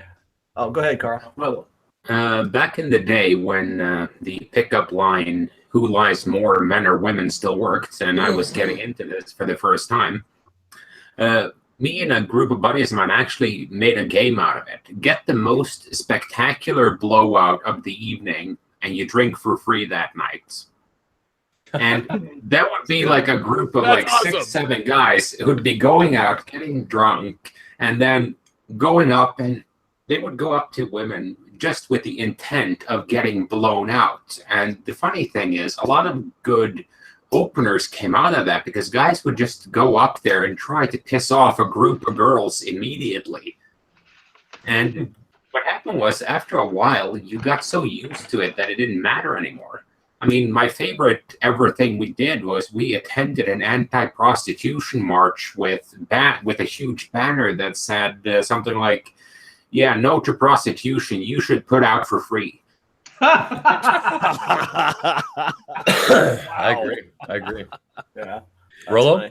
Well, I was just going to say is there's 2 areas that I think you probably should focus on. The first one is understanding what your buffers are and what it is that is separating you from making those approaches and from going out there and doing that. Like I get a lot of guys who will say, well, I've got great text game, but I can't approach a girl, live. I'm like, well, that's because that's your buffer. Your buffer is having something in between you and that fear of rejection. Really, most buffers, like you probably read this in the first book. It was actually, I think the chapter was buffers, but there's a lot of different ones. Even pornography can be a buffer. Online, dating can be a buffer. Tinder can be a buffer. Drinking and drinking, can be a buffer. Because what it is doing is it's you think it is insulating you from that rejection, because that was what's so horrible. And I think that one of the fundamental rules that guys need to learn when it comes to picking up women and really in life in general is that rejection is better than regret. and you would rather you should be worried more about regretting something, regretting not having made that approach, than getting rejected by that approach. So look at what your buffers are. Are you spending too much time, not communicating face to face? I hate to harp too much on like instant messaging and texting and all that kind of stuff. Oh, do it because it's true. You're telling the truth. So many people do that, but you have to understand, what are you losing when you do that? You're losing so much more communication. Like, I'm looking at you guys right now, and I can tell what your expressions are. I can tell the intonation of your voice. That's one of the reasons that like social media is such a bad medium to communicate in, because you can't really convey sarcasm. You can't really convey anger accurately unless you're like typing in all caps, Oh, or these emojis, right? Yeah. Well, I don't know if you guys you're are not familiar seeing- with the science on this, but face-to-face communication is significantly different for how your brain operates. Yeah, If I'm not mistaken. because you're also, I'm glad you said that, because there's also, like, right now, if you're communicating face to face with somebody, you're also dealing with the endorphins and the chemical part of your body. That's that is exactly going right, on. man. You So can't have replace to- that. You can't replace it. You have to have that, and I think too many guys get used to that buffer being there, so that once they meet up with that girl and it's super awkward because they just met her on Twitter, on Tinder or something, then it all falls apart. And sometimes having a good interaction with a woman, all you got to do is not fuck it up. Well, it's hard not to fuck it up if you're somebody else online and somebody else when she meets you in person, and now you have to read the sub communications, and you have to calibrate for that kind of stuff. So that's one. The second thing is just sort of to follow up on what Donovan was saying.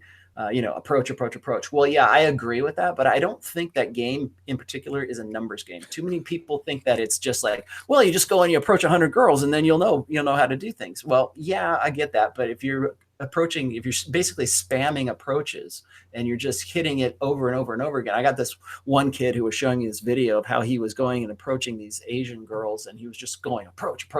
Right after he got blown out, he'd go right on to the next one. And I'm like, well, that's all, fine and great, but you're not really learning too much from that. You're just sort of, learning how to get rejected. And what I say is that it's not a numbers game, but it is a consistency game. And Can we just pause for a second? That has to be the most epic quote so far, I think, of today's episode. You're just learning how to get rejected.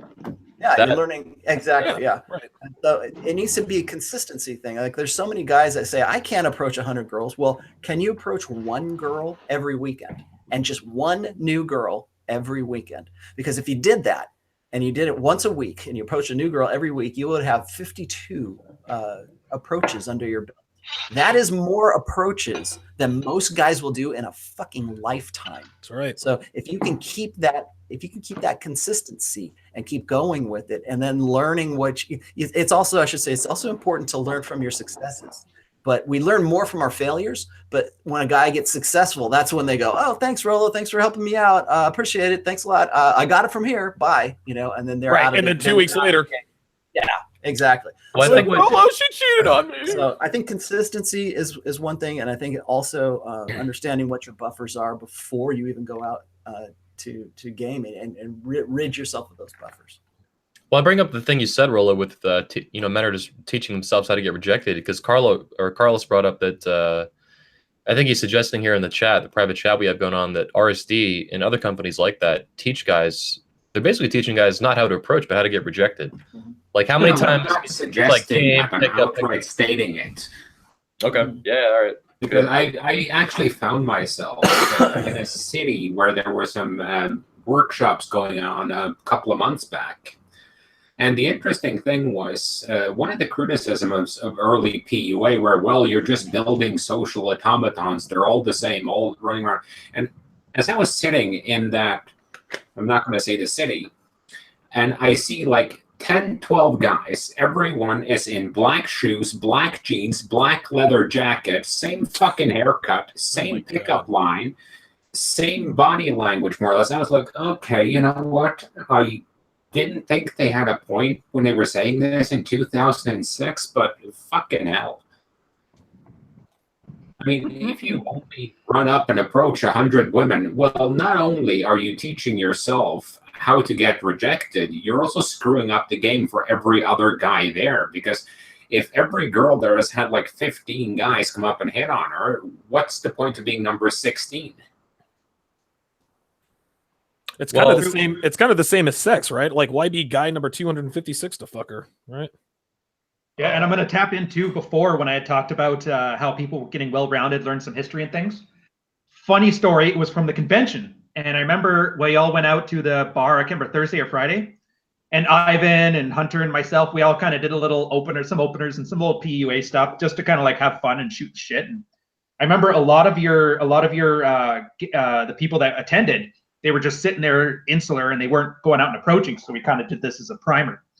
And the reason I mentioned all this crap is for that same reason. One of the chicks was an Australian girl. And if you don't know much about Australia, they throw the word cunt around like Americans throw the word hate. So they were talking about how openers were hard, this and that. So I just walked straight up to her and I called her a cunt. And then she just laughed, we high-fived, and the guys were just like dumbfounded. See, girls are harmless, right? Like that. Yeah, they're harmless. Girls are people too. I mean, come on. And that's the thing. You kind of learn a little bit about the different cultures, get more well-rounded into you, and then you can tailor it to your game. So while 15 guys probably walked up to her and said she was beautiful and thin, I can come up with something unique because I know her. Hang on, guys. Let's put this in context. Women are harmless, but we also were just talking about a woman who literally shot up YouTube. Yeah, but she didn't kill anybody. Right. Well, here's the thing: women are harmless within the context of approaching, and that's one of the fears of rejection. It's like, I mean, she can't do anything. She can't really hurt anything, but your ego. And yet, listen, the male ego can be fragile at times, but that's what you have to tell yourself: is, dude, like, what is the worst that can happen? She tells you no. She tells you to fuck off. You know, you live to fight another day. Yeah, not the fuck up. Yeah, right. Guys, let's if there's no major opposition, let's actually switch gears here to something that I wanted to talk about, and we talked about this previously in private chat. Let's talk about age on today's episode. So, yes. Rolo brought up at the beginning of the show, he just turned 50 a few days ago. Congratulations, happy birthday. I'm coming up, closing in on 30, and Donovan, I think right now is 40. Mm-hmm. And you know, Carl and Ryan are obviously our ages somewhere in the 30s as well. But specifically, me, Rolo, and Donovan are all at the dawn of the new decade in our lives, and are just completing one as well, obviously. So let's kind of look at that and examine that from Red Pill lens. Rolo's done this extensively on his blog, obviously, and I think Carl's done some work with it as well. But let's talk about it. Let's talk about 20s, 30s, 40s, and 50s. If we can get up to the 50s with Rolo, that's what he's facing now himself. There's also many guys watching, though. One of the questions actually was from a guy who was 59 that he messaged into the text message thing as well. So, you know, to kick this off, how should men, as closely as we can approximate it, how should men be managing their lives under a red pill lens in their 20s? Should they be dating monogamously? Should they be getting married? Should they not? Should they be accumulating plates? Or what are the options on the table they should be looking at? Spite settling down tooth and nail. Yeah, right. And spin plates. Yeah, you're right. Well, honestly, just look for any reason to next a girl, and most of them will give you one, and it won't be hard. Well, honestly, if you approach it with that mentality that you're looking for a reason to get her out of your life, she'll give you one. If you're on a search for something quality, that's the only way you're going to find it. You may not know what you do want, but you sure as fuck know what you don't want. Well said. Well said. Oh, wait a minute. Hold on. We've got a troll. Rolling Libs 1012 says, if Rolo was not married, he'd be incel.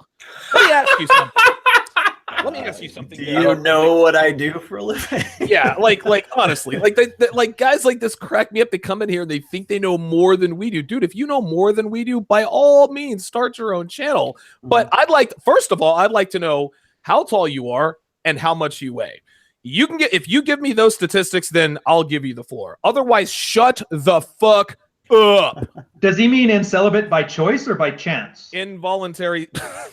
Involuntarily celibate, dude. Well, I just want to know how he's trying to insult before he got married. Yeah. If he's saying by choice, then he's saying that he's got a toxic mentality. If he's saying it's by chance, then he's saying he's ugly. I just want to know what he's trying to get at here. Be specific in your trolling. Listen, man, this is the kind of guy that just likes to talk shit. Listen, this is the kind of guy that likes to go after the big guys. Here's something he says. Here's the truth: be good looking and have a little personality. That is all. Game is a con. No, game is not a con, my friend. You are lazy. You are just like these motherfuckers that say all you have to be is good looking and rich. Well, I'm not good looking and I'm not rich, so you know what? I'm gonna go MGTOW. Men use this stuff as excuses not to get off their asses and go get rejected by girls. You, my friend, are a fucking coward, and you know you're not fooling anybody here with that bullshit ass rhetoric. You ain't shit. He's in timeout for 5 minutes. Rollo? I don't want to. I'll get on to the real question here in a minute, but I think that first of all, I don't want to pigeonhole every MGTOW because every MGTOW is not like this guy. No, you're right. I would not be MGTOW were I to find myself single tomorrow. Trust me, I would probably kill myself because I would be out, running game and doing as much as I possibly could because I have, I'd like to think that I have a pretty good grasp on intersexual dynamics. So if I wanted to go out and get laid, I could go do that. I could go do that right now. I mean, you guys, like I said, obviously this guy doesn't know what I do for a living outside. Yeah, I was going to say, I think my other life, he doesn't know what my other life is.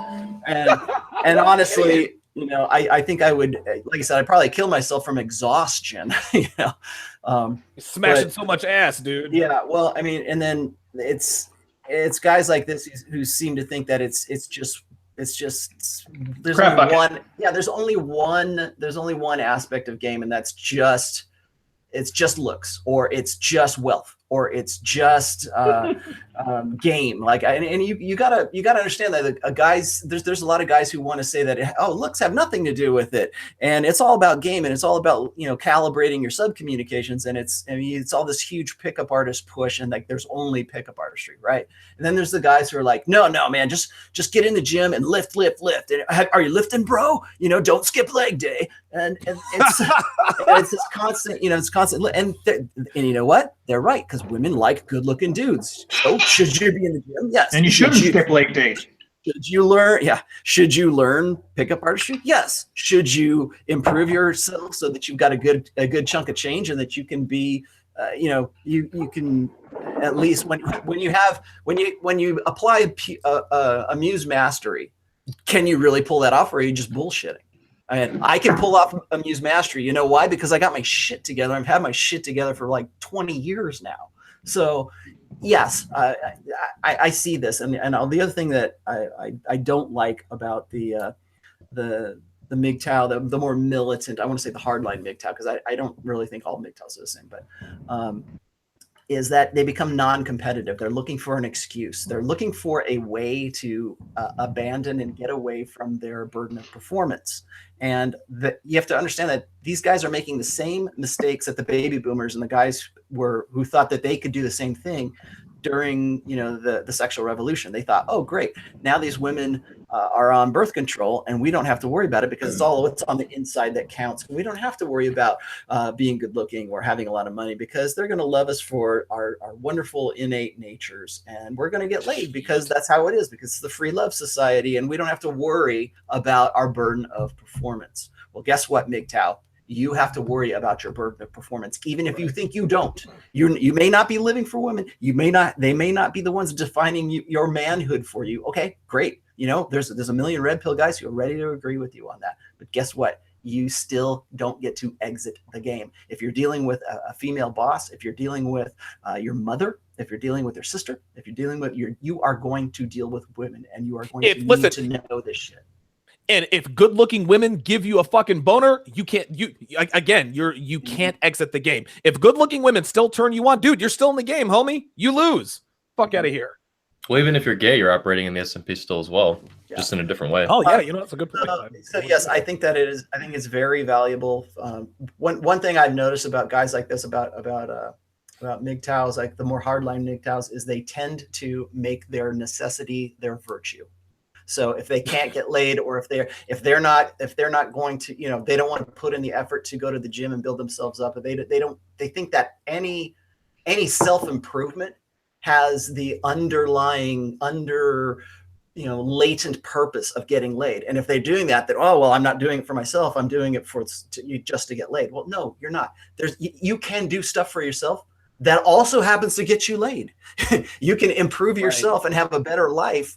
And guess what? A byproduct of that is women are going to find you attractive. Did you do it for them, or did you do it for yourself? That's called the crisis of motive. And I got a really well. Think about food. Like, oh, you're just cooking because you want to eat. Well, yeah, and when I'm not hungry, I can get shit done. So fucking chill out. Let's rewind a little bit here, Rollo. Let's get your take on men in their early 20s or any point in their 20s. Well, let's not get sidetracked. I think that I do counseling for guys who are in their 70s, and I do counseling for guys who are 15 years old right now. So I run the gamut here. And then I would also suggest that if this is a question that is sort of bugging you, or maybe you just became unplugged yourself, I would suggest, and shameless plug here, but go read Preventive Medicine after you read the first book. But Preventive Medicine has a timeline in it as to what a guy can expect from women at various ages of their maturity. And I think it's important for guys to know that. I wrote that book because I had so many guys saying, "Oh, well, I wish I'd had this information before I got married, or I wish I had this information before I had kids, or before I, decided to do, any number of different things, because my life would be a different story if that were the case." Well, I said, okay, fine, I'll write you that book. But I think that guys in their 20s definitely need to stay single. I think they need to understand how women prioritize their attraction and their arousal. Women who are in their peak sexual market value phase, like right around 21 through 24, somewhere in there, understand what they're going through. They're not going to be really interested. You'll find very few girls in that phase, in that age range, who want to get married. They just simply don't, because they have so much more going on for them, particularly if they're hot and they're attractive. The world is their fucking oyster at that point. So go with that and work within those. If you want to get laid, if you want to have a relationship, don't be in such a rush to commit, because when you get into issues of commitment, and I don't mean just commitment about being with women, but like if you commit to the military, or you commit to a business, or you commit to your education, understand what you're getting into and what's going to be the long-term outcome of that. And I think also committing to women is something guys really need to sort out for themselves. Honestly, I think if I'm just going to simplify this, I'm going to say, look. Yeah, Rollo's wife is hot, you fucking asshole. Yeah, this guy's dude, you have no idea what you're talking about. Rollo's wife is hot, you idiot. Let me show you. Unbelievable. Oh my god. Oh my god. So you lose. Long story short, 20s, stay single. Do not even consider monogamy until you get to be about 30 years old. Right. And then once you get to be 30 years old, understand that your sexual market value peak is going to peak right around your early to mid 30s. And that from there, I mean, we could talk about 30s and 40s beyond that. But I think it's important for guys to understand that their primary value, when they're going to, when a 20-year-old guy is going to have his be at his most selective when it comes to women, is going to be when he has established himself, because men must become, women just are. Okay. So it's going to take you a lot longer to become the man who you're going to be than it does for a hot girl who's just happened to come into her own around 22 years old. Now, Rollo, let me throw you a little bit of a curveball here. So you just outlined out exactly what you think, and I support and agree with what you just said. But let's be a little bit more specific for the guys watching. Let's say a guy is 21, 22 years old, the oldest in this case. What if he found the red pill and all this stuff, and he's listening to what you're saying, and he's like, okay, I understand what you're saying. I do, though, want to start a family at some point in my life. Will behaving in the way you've described and improving himself in these ways and spinning plates, is that still conducive to starting a family someday in his 30s or whatever? It is, because with every woman that you are, like I always say, spin plates. Like, guys think I mean go sleep with however many women as humanly possible for you.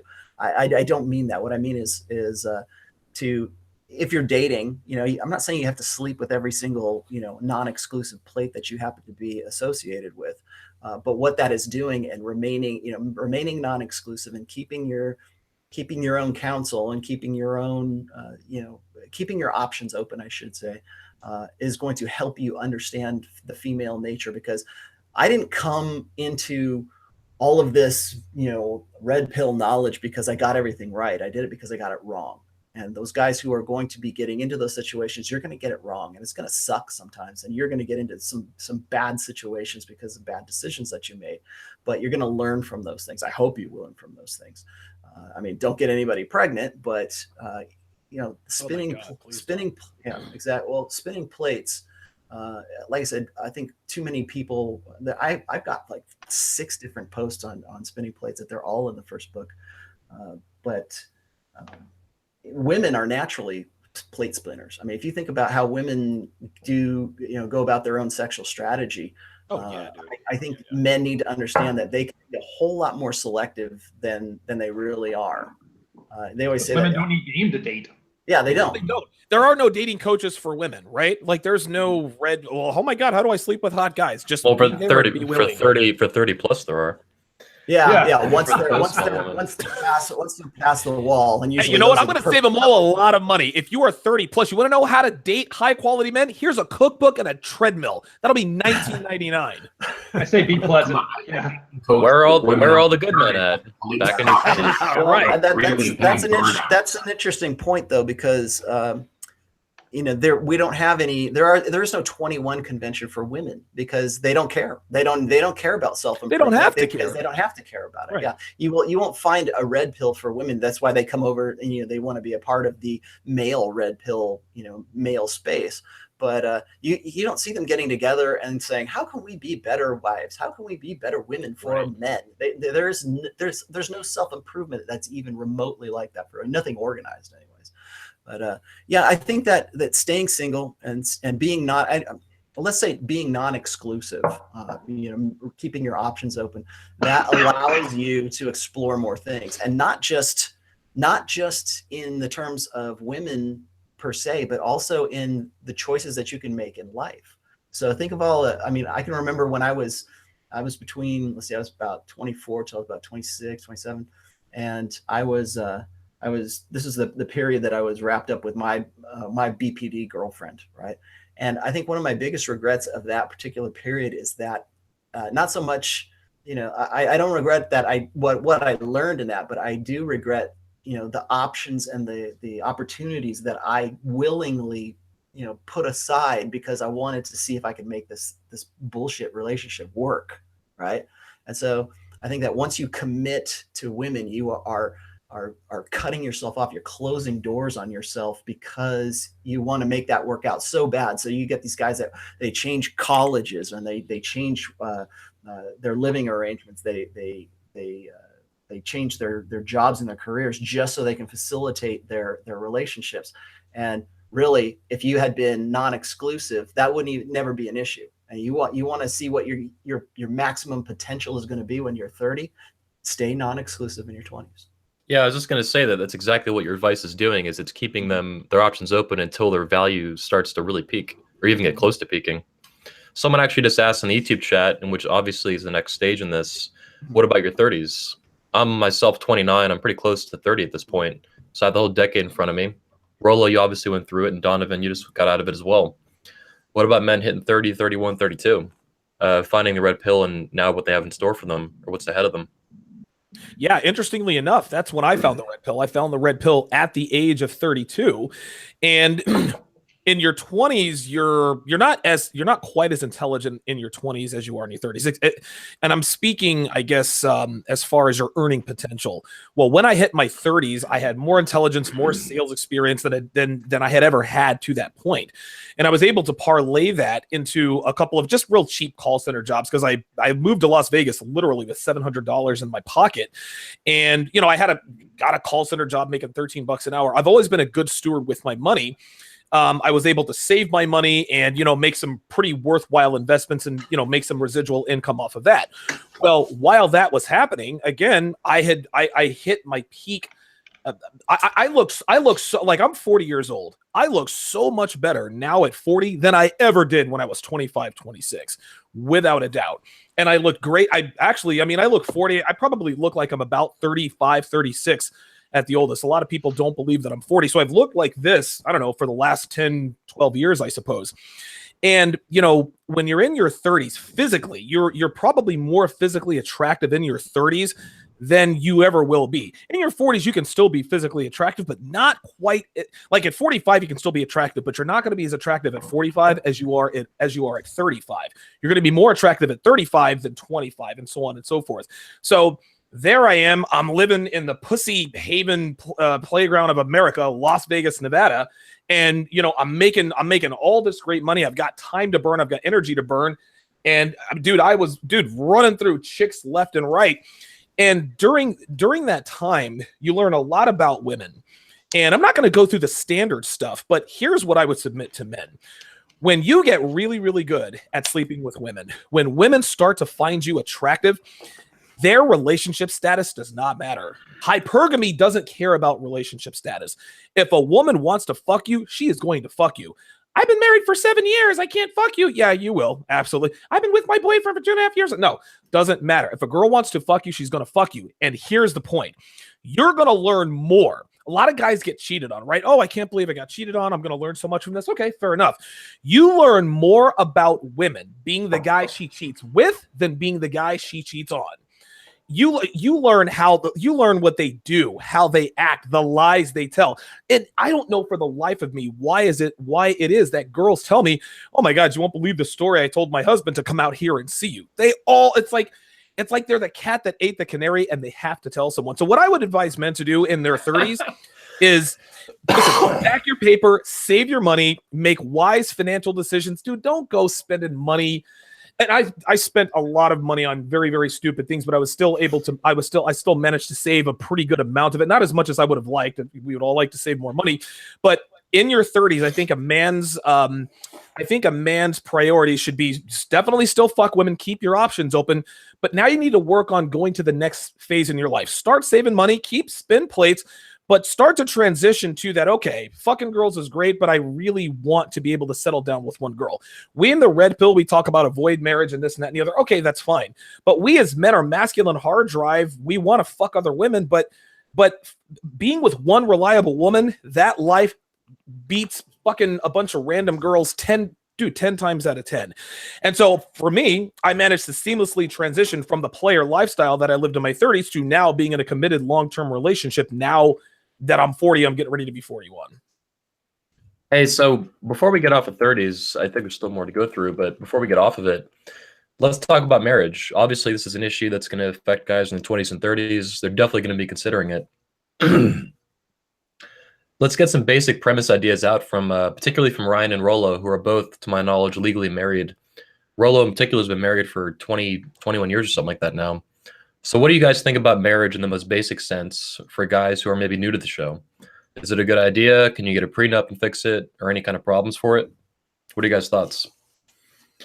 I'll go first then, if you don't mind, Rollo. Yeah, go right ahead. Canada's got some weird law where they found out people weren't getting married, so they mandated it after cohabitation for, originally it was 6 months. Now I think it's 2 years.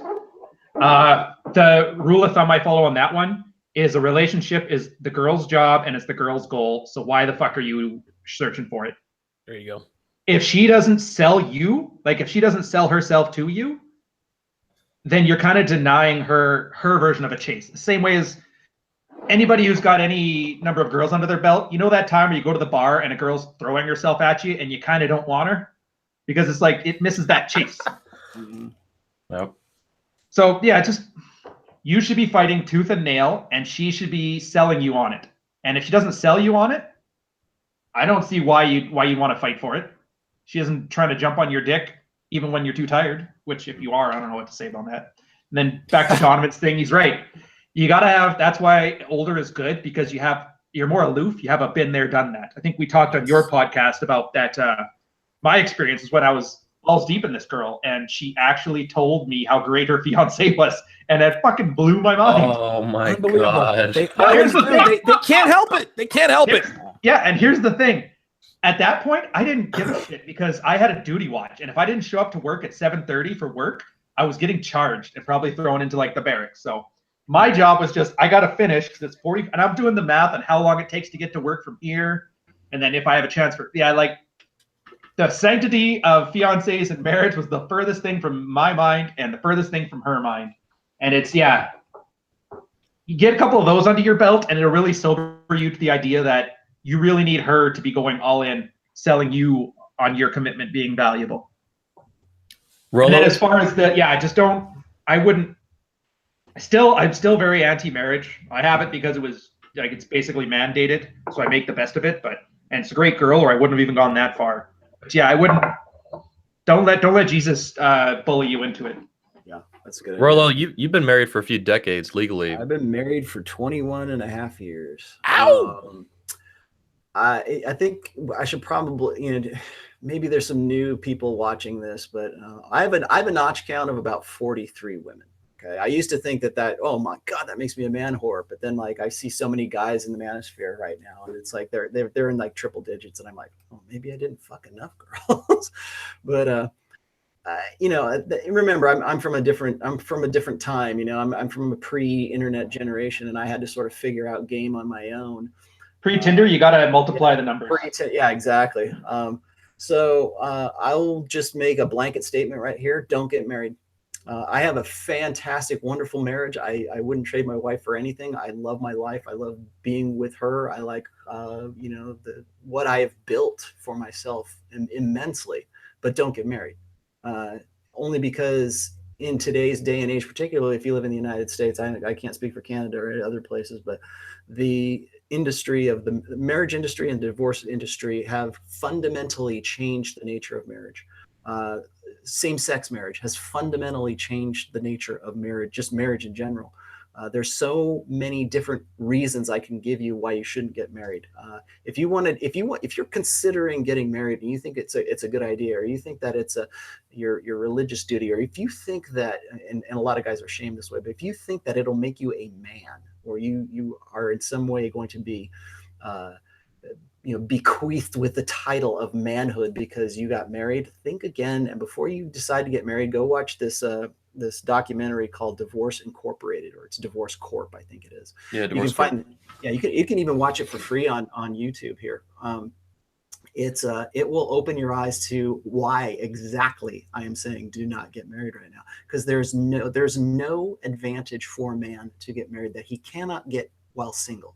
Yeah, The only exception to that is, I would say, in child rearing. And I really believe that if you want to have kids, that would be my only reasoning for getting married. But even if that's your reasoning, remember, those kids are never yours. They were always going to be your wife's, because once she's pregnant, they are her kids, and she will prioritize them, according to however she has been raised or however she's thinking.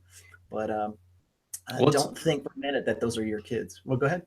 Let's be specific here. So when you say don't get married, you mean specifically to avoid any legal recognition from the government, state or federal, for being married in the United States. Yes. So it's a very specific statement you're making. Well, I got married in the state of California too. So yeah, so I live in Nevada now, and I've lived in Florida, and lived in some other places, but my marriage license is from the state of California. And if you live with if you are married beyond 10 years, you owe that woman alimony for the rest of your life. If you can't transfer that over from state to state. Like I don't believe so. I don't know. I've never been divorced. So, but from the guys that I have counseled before, if you have been married for 10 years in the state of California, that's why you'll see like a lot of these guys, like these Hollywood couples, will break up right around the 8 or the 9 year mark. There's a reason behind that. Well, maybe it's been 9.5 years. Exactly. They don't want to be paying. And you look at I think marriage today is it's this idealism for guys. It's this idealism of an old social contract, and that they're going to be the head of the house, and they're going to be, or they're going to be in some sort of idealistic egalitarian marriage. I think. Rollo, would you say too that the old book's philosophy is what informs men that getting married makes them a man, or something like that? Yes. Well, and I'm glad you asked that, because I just got into this with Pat Campbell on Friday's show. I think that there is this effort, especially in the feminine imperative and the feminine primary social order, to make men feel bad and to shame men for not building their lives around the potential, or to be this ready to go beta when that woman hits her epiphany phase right around 29 to 31 years old. and you haven't built any, you haven't put any foundation down. And so what do we say about those guys? Is we say they're extending their they're kid adults, they're kid adults. They're Peter Pan men. We want to shame them for not living up to what a man should be. That's what, so we even say, man up and marry those sluts, right? Man up and man up and get married, man up and do this. You're not a man. You cannot gain the title of manhood unless you build your life up around the idea that you're going to be a husband at some point, or you're going to be a father at some point. Peterson does one big point of contention I have with Peterson is he seems to think that if you don't follow that, you're less of a man for not having followed that. I fundamentally disagree with that. Yeah, but I think that it shames men into thinking that they need to do that in order to become a man. And then you get the guys who did it and they went along with the old school books or the old social contract, and they want to shame the guys who haven't done it yet. So they want to shame them into joining up the army that they joined, and they want to shame you, and women will shame you, and because you want to live for yourself. I understand. I fully get why MGTOWs are the way they are. They don't want to have to deal with that. And I get it.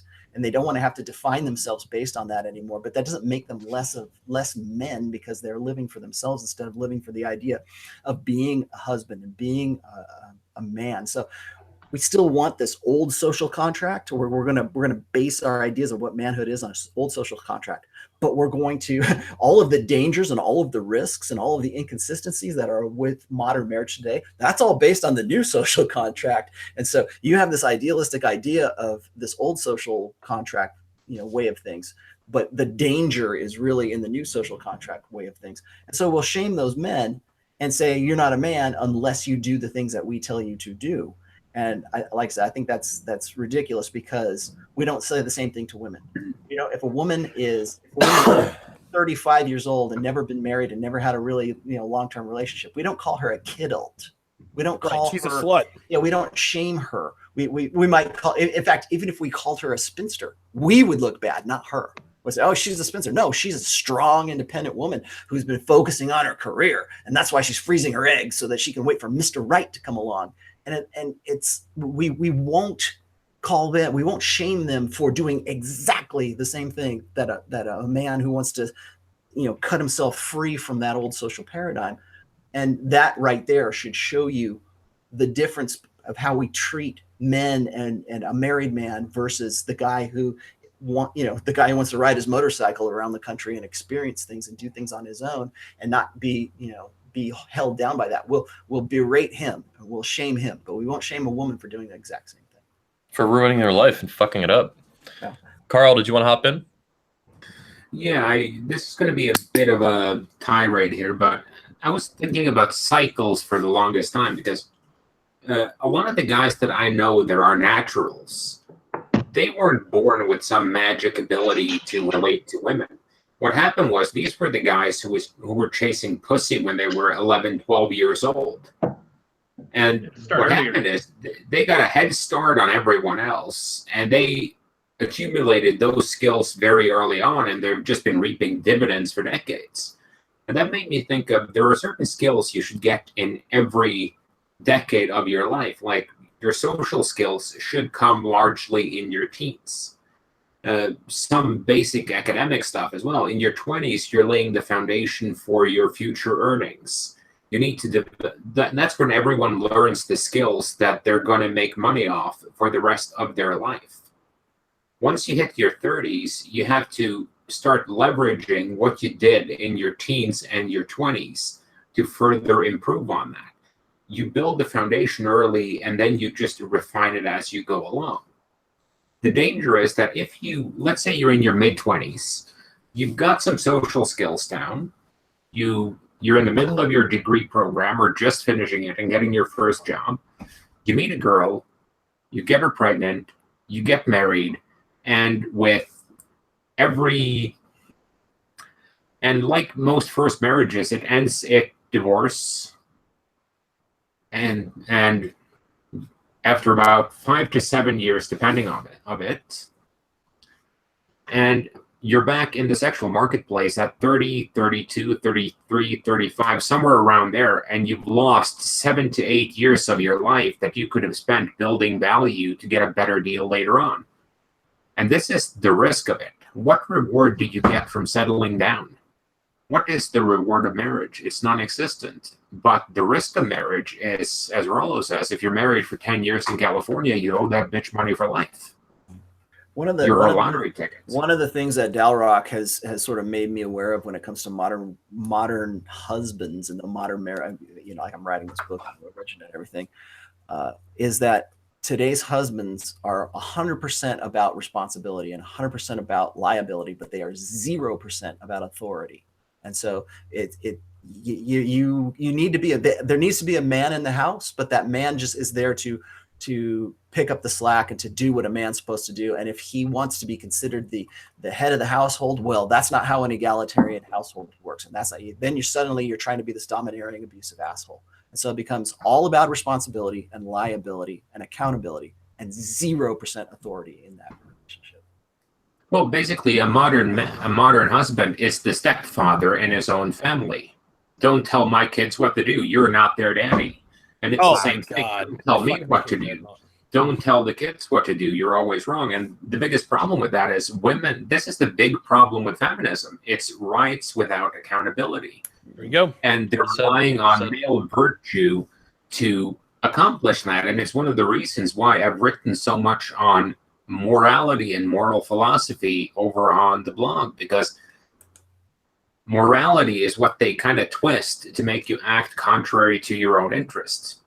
And it's one of the reasons why I've come to realize that virtue is evil, or the current version of it is, because what they do is, well, you're not a good man if you have, you're not a good man if you expect your wife to live up to her word.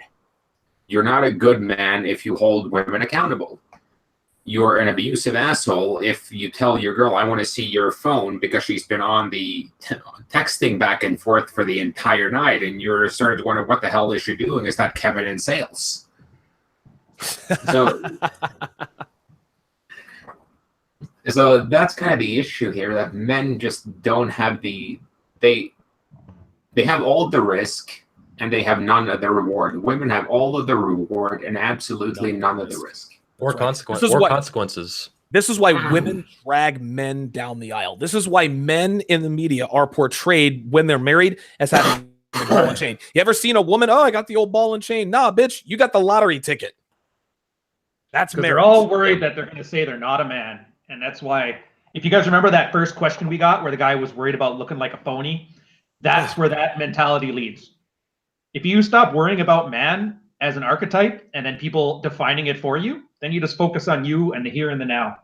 Wisdom of Psychopaths, a great book if you guys read it. And that's the best thing I've took from it, is that they live in the present moment.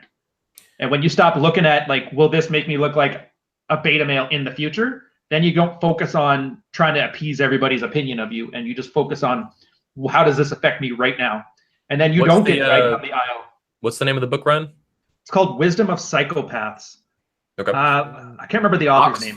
I'll pull it up later. Kevin Dutton is the author. You can find it on Amazon. Yeah, there it is. Audiobook too.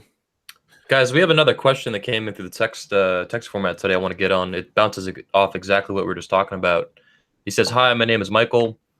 I'm a 31-year-old man. For those of us men who actually want kids but are red pill aware, are children out of wedlock a better option than maybe an open marriage or a traditional marriage? Ooh, and I would add to that myself a private marriage, which I think you guys are familiar with at this point.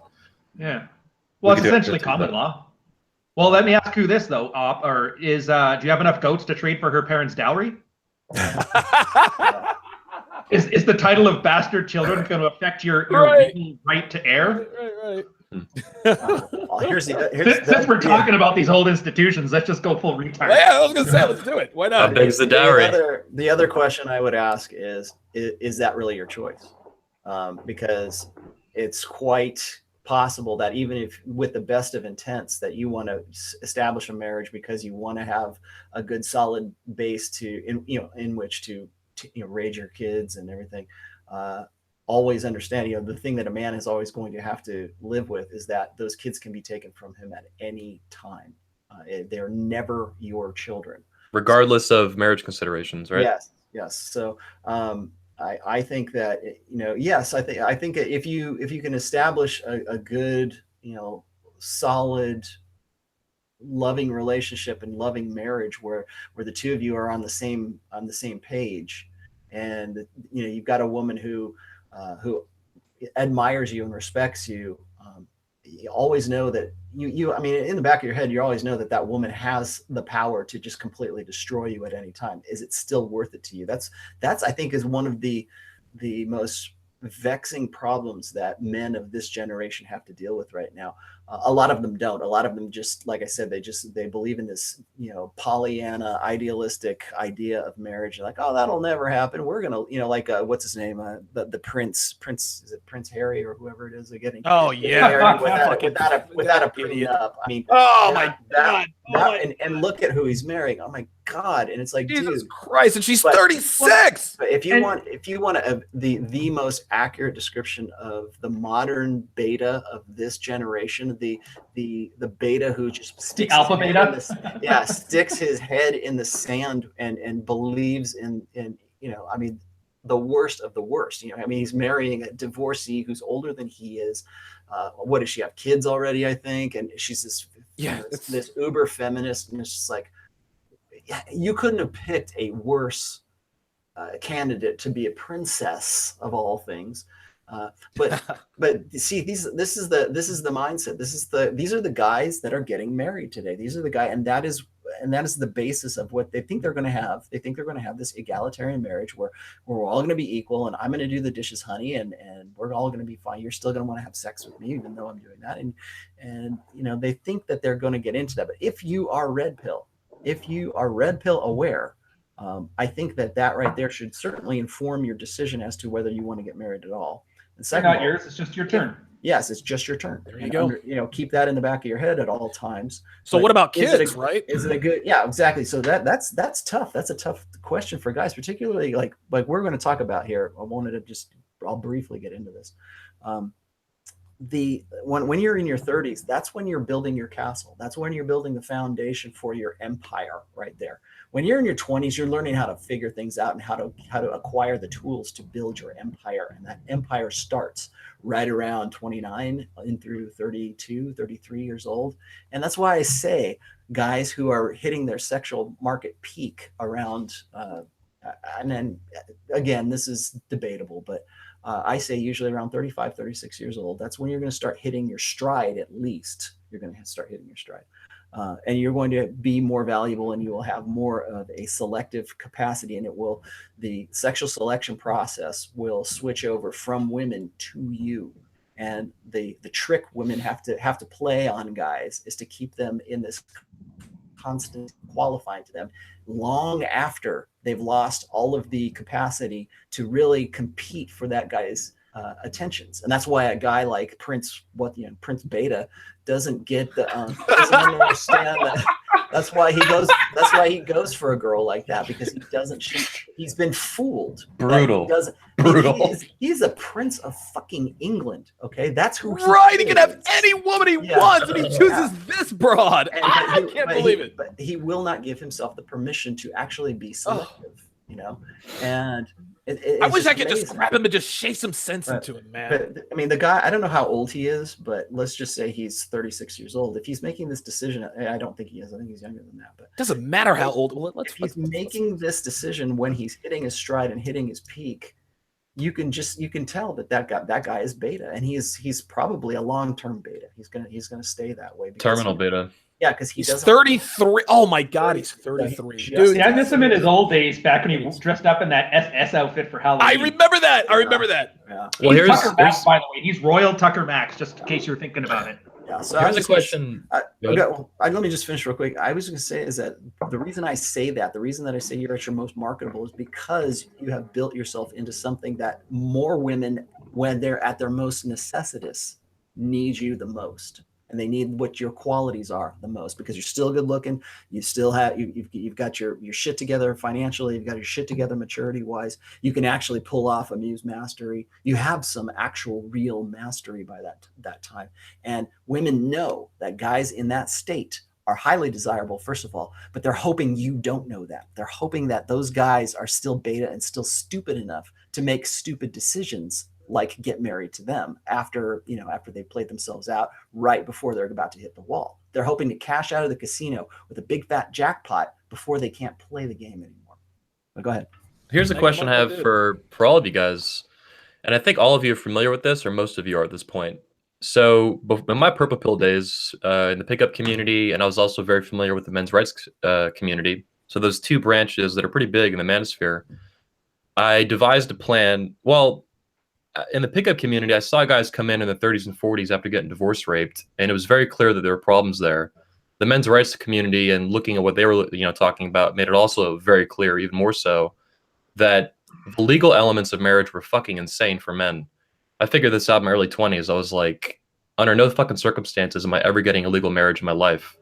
And thus far, that's been the case, in spite of having sort of an unofficial wife, as Rollo put it. So my question to you guys is, in the red pill, we do talk about problems with marriage that have nothing to do with the legal elements.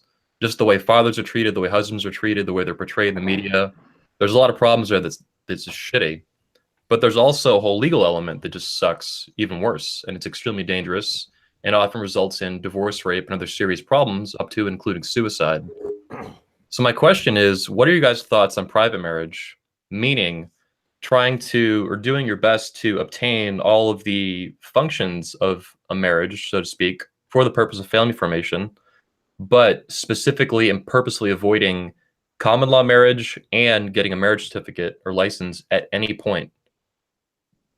I'll lead on this one because it sounds very similar to what I got. Like, I don't know what common law is like in the States, but when you say private marriage, it's essentially what you're describing. We don't have lawyers, arbitrators. I think the benefit of it is she's forced to be her best. When you think about marriage, it kind of gives you a certain anchor. So a girl can get fat and lazy, and guys often get fat and lazy because they're like, well, we're married now. That's the end game. When you don't have that extra element of security, you kind of have to constantly be proving value to each other. So I find your private marriage, if it's, and legally, I think I understand what you're getting at. I think it's one of the best things. And it's an easy sell. If you get a girl who's a child of divorce or a guy who's a child of divorce, it's such an easy sell. They're like, because do you really want to be like your mother, bringing Chads home when they were all divorced? And they don't want to be like that. Girls hate being their mother. Guys will hate being their dad that got divorced, raped, and sat at home drinking all day. I'd say it's hard though, because there's a lot of social pressure not to do that.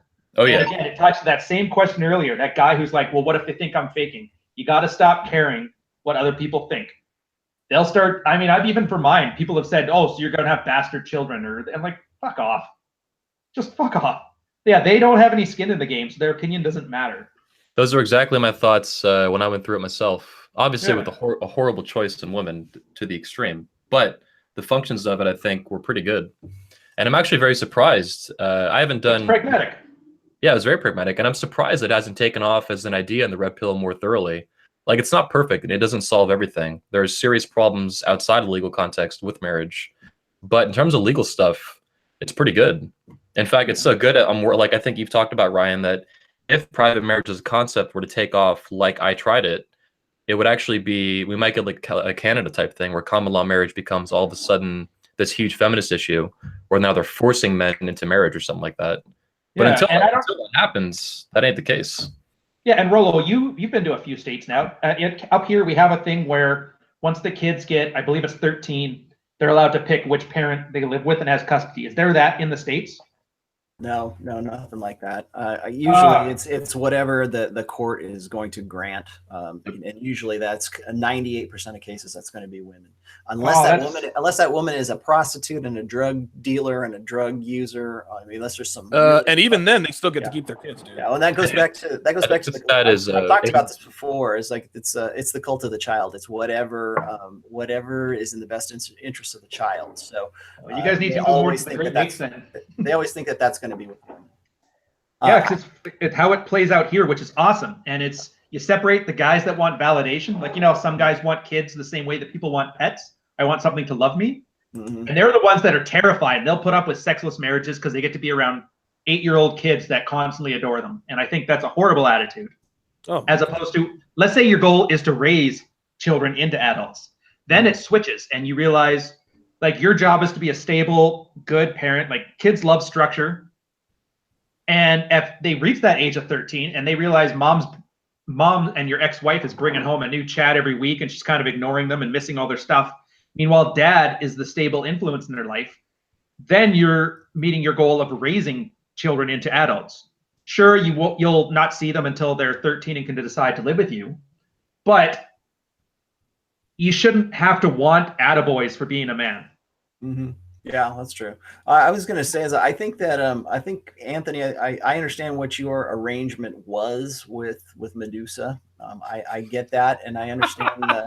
oh I don't boy, know here we her- go. You said the M word. I don't know her real name. I just go. It I changes. don't really care. That's Yeah, a real no. name. It's Medusa. I looked it up. It I- legally changes from time to time. I think it's a good idea, and it's probably something that needs to be explored a little bit more. I've had these debates on the comment section of my blog for several years, particularly for guys who are pickup artists, guys who just cannot leave the game. They want to have kids, but they don't want to get married because they don't want to leave the game because they're still into it. You know, we say, oh well, they're not maturing enough. Well, they're mature guys, and they want to have kids, and they want to have that responsibility, and they want to have children in their life, but they want to be able to date multiple women at the same time.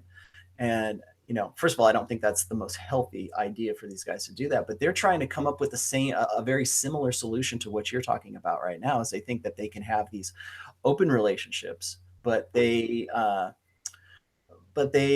still in control. Like, they still have some sort of authority within that relationship. And so it's basically like the option is always open for them to go and date outside of the relationship if they want to. Well, I mean, good luck trying to make that work today. And then second of all, you're going to see that as far as you doing your own sort of outside the law private marriage, that's great. But I think that in the future, if that were to ever take off or whatever to get, you know, gain in popularity, I think that you're going to it's going to get legislated against, and I really think that you will find some new law will spring up to get men back on the plantation again, and it'll work for a while. It might work for a decade, but eventually there'll be a law that drags men back, because we've already got bachelor taxes in just different forms. We've got, you know, every time a guy says, I'm never going to get married, and then the state says, oh, yes, you are.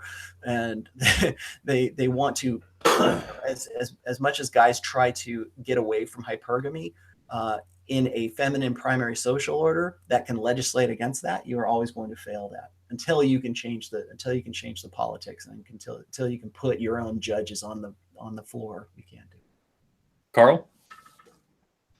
Well, what I wanted to say here is I've been working on a post for a while now, and the whole reason why the state wants you to get married is because it ties you to the country. Yeah. If you're not married, you don't have any kids, then you can take your skills anywhere you want, more or less. You can pull what was his name? Victor Pride, I think it was, bold and determined, and suddenly just disappear to China and be like, okay, fuck this shit, I'm going to be in China. So that keeps you within the realm of influence that the state has over you. And the state doesn't give a shit about individual men. What they care about is that you produce and pay your taxes, because the statistics I've seen on it, and they're kind of scarce because very few people want to do statistics on who are net taxpayers and who are net recipients of government transfers and services.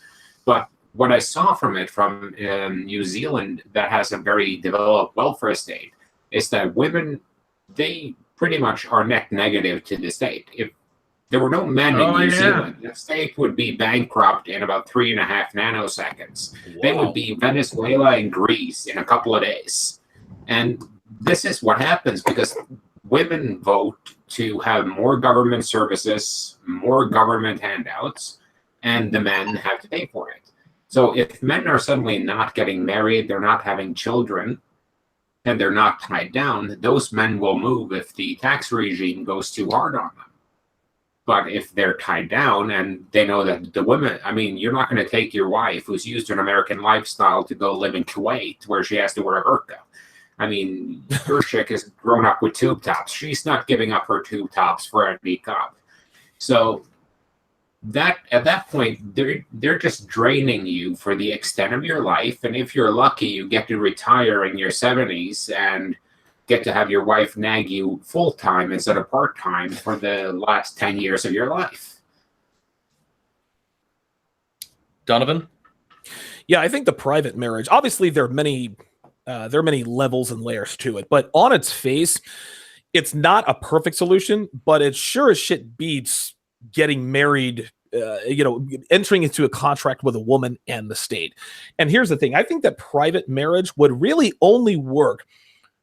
The private marriage would work exactly the way the sexual market works now. In other words, you'd have the top 20% of men marrying or fucking 80% of the women. If your value is high enough, yeah, you can pull off the private marriage thing. Look, bitch, you're gonna have my kids, and if you decide not to act right, I'm out of here. But going off what Ryan said, Ryan stole all of my thunder. I was going crazy in my chair. I was like, no, I gotta go before Ryan. Then he went. I was like, oh shit. Listen, when you are married, you are tamed. And a tamed man, a civilized man, a man who is tied down is naturally unattractive. Women like the bad boys, the wild boys, the James Deans and the John Waynes and all that because they're unbridled. They're wild stallions. That's what makes them arousing and subsequently attractive. Women know that they could destroy your life at a moment's notice. And so that makes you attractive. When you are married, you are vulnerable to a woman. If you have that, even when there's that dynamic, you are vulnerable to her. That makes you instantly less attractive, no matter how much money you make. But if they know in a private marriage, if they know that you could just walk away, then guess what? They don't have the ability to destroy your life. They act right. I recently did an episode on TSR Live about girlfriends are better than wives. Girlfriends treat you better. They represent you well in public. Why? Because they have reason to. If they don't act right, you get the fuck up out of there. If you tell your wife to suck your dick and she laughs at you, what are you going to do about it? She's not going to suck your dick anyway. And if you decide to raise a big stink about it, boom, you're out of there. Now she's got your kids and half of your present and future earnings. Wives behave badly because they know they've got you. And the state helps them to do that. If you're in a private marriage, the state doesn't have you. Private marriage on its face that would be a revolutionary change. It would cause your private wives to actually act right. Now, all of a sudden, it's not the ball and chain. It's like, listen, man, my wife doesn't act right. I'm kicking her ass to the fucking curb. I'm taking the kids and the money. And it keeps you on your game, too, because if she that's exactly right, because she could bounce, too. Neither one of you, everybody keeps, and obviously, Rolo, you and your wife, you're still try, but, let's face it, majority of the time it's man caves, fat dudes watching football, and frumpy soccer moms. Yes, exactly. And that's why I say don't get married. People keep asking, like, how can you say that? How can you write what you say and you're married? I'm like, well, yeah, I tell you don't get married because it's there you lose any leveraging that you had. Just give me 1 second, Anthony. Just what you're saying, I always tell guys, people ask me, well, do you game your wife? I can't possibly game my wife for forever, And I'm like, I don't have to game my wife because I have internalized the red pill as part of who I am. Yeah, you're always gaming your wife. But you always are. I always am, but I'm not because it's just part of who I've become. But I was gonna say is that there's still an element. I mean, maybe this is me personally. I always tell guys don't use my marriage as your template for what could be possible for you, because you don't work in the liquor industry. You don't have my talents. You don't have my deficits and my gifts. I mean, you don't have any of that kind of stuff. And so, like trying to recreate what I have.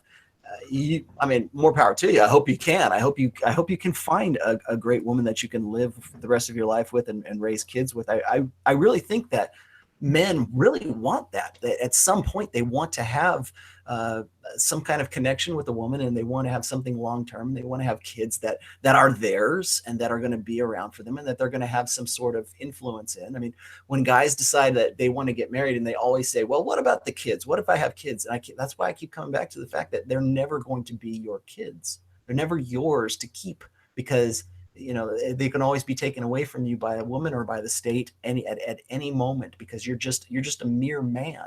So all of these dreams of getting married just because you want to have kids, well, you might have some influence in them. I hope you do. I hope you have a good long marriage, and I hope you have good, you're a good red pill father for them. But the fact of the matter is that you fundamentally cannot have any sort of rights to them, or any kind of sway over those kids in the ultimate long term of anything. But I just think that if you decide to get married, understand what you're giving up, and understand the responsibility that you're assuming, and understand that you're losing authority. When you're single, that's why Donovan said, when you're single, it's so much better to have a girlfriend. I got one of the best posts I ever wrote, and I got so much shit for it, was I said, I think it was titled "As Good as It Gets." And it's like, you get to a point where you are 30 some odd years old, you're at your peak sexual market value, you have your, the world becomes your oyster. You're like a 21-year-old chick, you have that kind of selective properties to yourself. It's all about you, assuming you have played your cards right, and assuming you have built up yourself to the fullest of your potential. You simply, you're in a better position than you ever would be in that, at that age, with that degree of maturity, being married. And that's why the epiphany phase is such an important phase for guys to understand when it comes to women, because they are at their most necessitous, and they are hoping you're going to be ignorant when the time comes for them to be that necessitous, because they don't want to have to deal with competition anxiety, and they don't want to have to deal with dread. They want to be in control, and anything that can put women in more control, whether it's the state, whether it's social conventions, whether it's you being raised as a blue pill guy, all of that goes to the control of that woman. And so, yeah, you're right. There's no competition. There's no dread. So, they want to perpetuate that, their selectivity. They want to perpetuate their It's female power. self-sabotage. Yes, exactly. If they think they want it, but it doesn't benefit anybody in the long term. Yeah. So there's my long-winded way of saying don't get married. Before we close out on the this marriage bit, the private marriage bit, I wanted to point out that there has been some minimal mainstream push for the privatization of marriage in the United States by Senator Rand Paul, also a presidential candidate, recent one. But it was from the perspective and focusing on the gay marriage issue that was going on at the time. I think it was like 2015 that was going on. Wait, Gamergate? That was 14. Summer No, 14. Gay marriage. It's Yeah, so marriage. weird how they. Yeah. How do you guys have it where the gays are such a large influence on how marriage works in the States? It's so Well, weird. it's just a real quick aside there. Remember, it's not gay marriage, it's same-sex marriage. So technically, I can be a heterosexual man and I can marry you, Ryan, because you're a heterosexual man, but we can still that be a in Darcy a- Charmer? and we can- Somebody tell Mrs. Tomasi. and so, but we can simply say, well, you know what? We're both heterosexual, and we're both going to have sex with women outside of our marriage, and that's just our arrangement. So it's basically whatever it is that we want it to be, but we're just basically a partnership now. It's not about gays getting. I mean, yeah, it is about gays getting married, but it's same-sex marriage. So there's nothing that says, legally, that you can't be two heterosexual men or two heterosexual women in a marriage. And if the arrangement for your marriage is to, have sex with other people that outside that marriage, and then you still are collectively married, it doesn't matter. That the state only cares about, who do you want on your death certificate, and who do you want on the birth certificate, and if you die, who gets your medical benefits and who gets your Social Security. They don't care. So, Dude, you know what's funny? I had a gay boss when I was sailing. He was like that. He was 40 and he had a 23-year-old common law husband at home. And fuck, if American marriage was like that, it solved the problem overnight. Yeah. He had to go on the Yeah. coffee and cigarette diet because if I gain 10 pounds, he's gonna leave me. Like, fuck, he's Oh awesome. my god. What the fuck? Not to get off on this side, but yeah. Yeah. Anyway, sorry, I'm over. Yeah. Guys, we've been going for about 2 hours now. Let's kind of close this out on 40s if we can. So Rolo, you just exited your 40s. Exited my 40s. Yeah. Let's talk about guys in the red pill in their 40s. I think that, like I said, that when you're in your 20s, you're learning shit and you're building yourself into who you're going to be. I think 30s is when you start building your empire.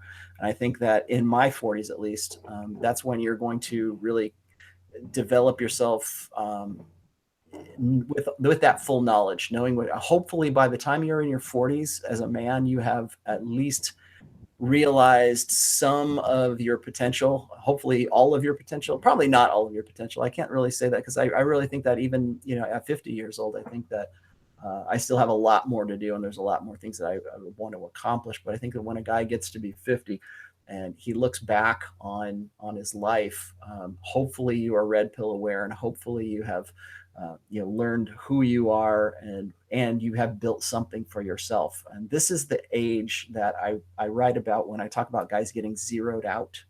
And this is when guys have built so much and have invested so much of themselves, and they believe very firmly in what I call relational equity. And they think that because they have done everything by the book and they played by the rules, that everybody's going to respect that, and there's some security in that, and then that any woman, you know, particularly their wives, should want to have sex with them even more because they're such a good catch, and see how great they were. And again, you know, we were just talking about how nothing is really truly yours, and hypergamy doesn't care about relational equity. You know, a lot of other things happen for women when they're in their 40s, and I just think that you need to be careful. You need to understand how to bounce back from a real rejection. You think getting rejected by a girl when you're 15 is bad? Wait till you get zeroed out when you're 42 years old and you lose your kids and you lose half of your stuff and you're on the hook for paying alimony for the next 10 years.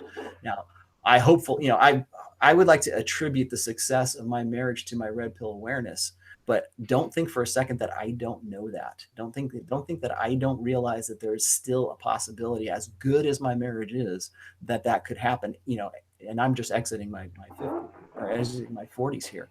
So I think that from a red pill perspective, guys, when they get to be 40, at this point, if they've been beta up to this point, maybe they have their midlife crisis. And I don't really call it a midlife crisis. I call it more of like a midlife epiphany, because they are smart enough, particularly in this day and age, because with open hypergamy and so many women just flaunting it and openly embracing it and you know, writing movies about it and living it out day to day.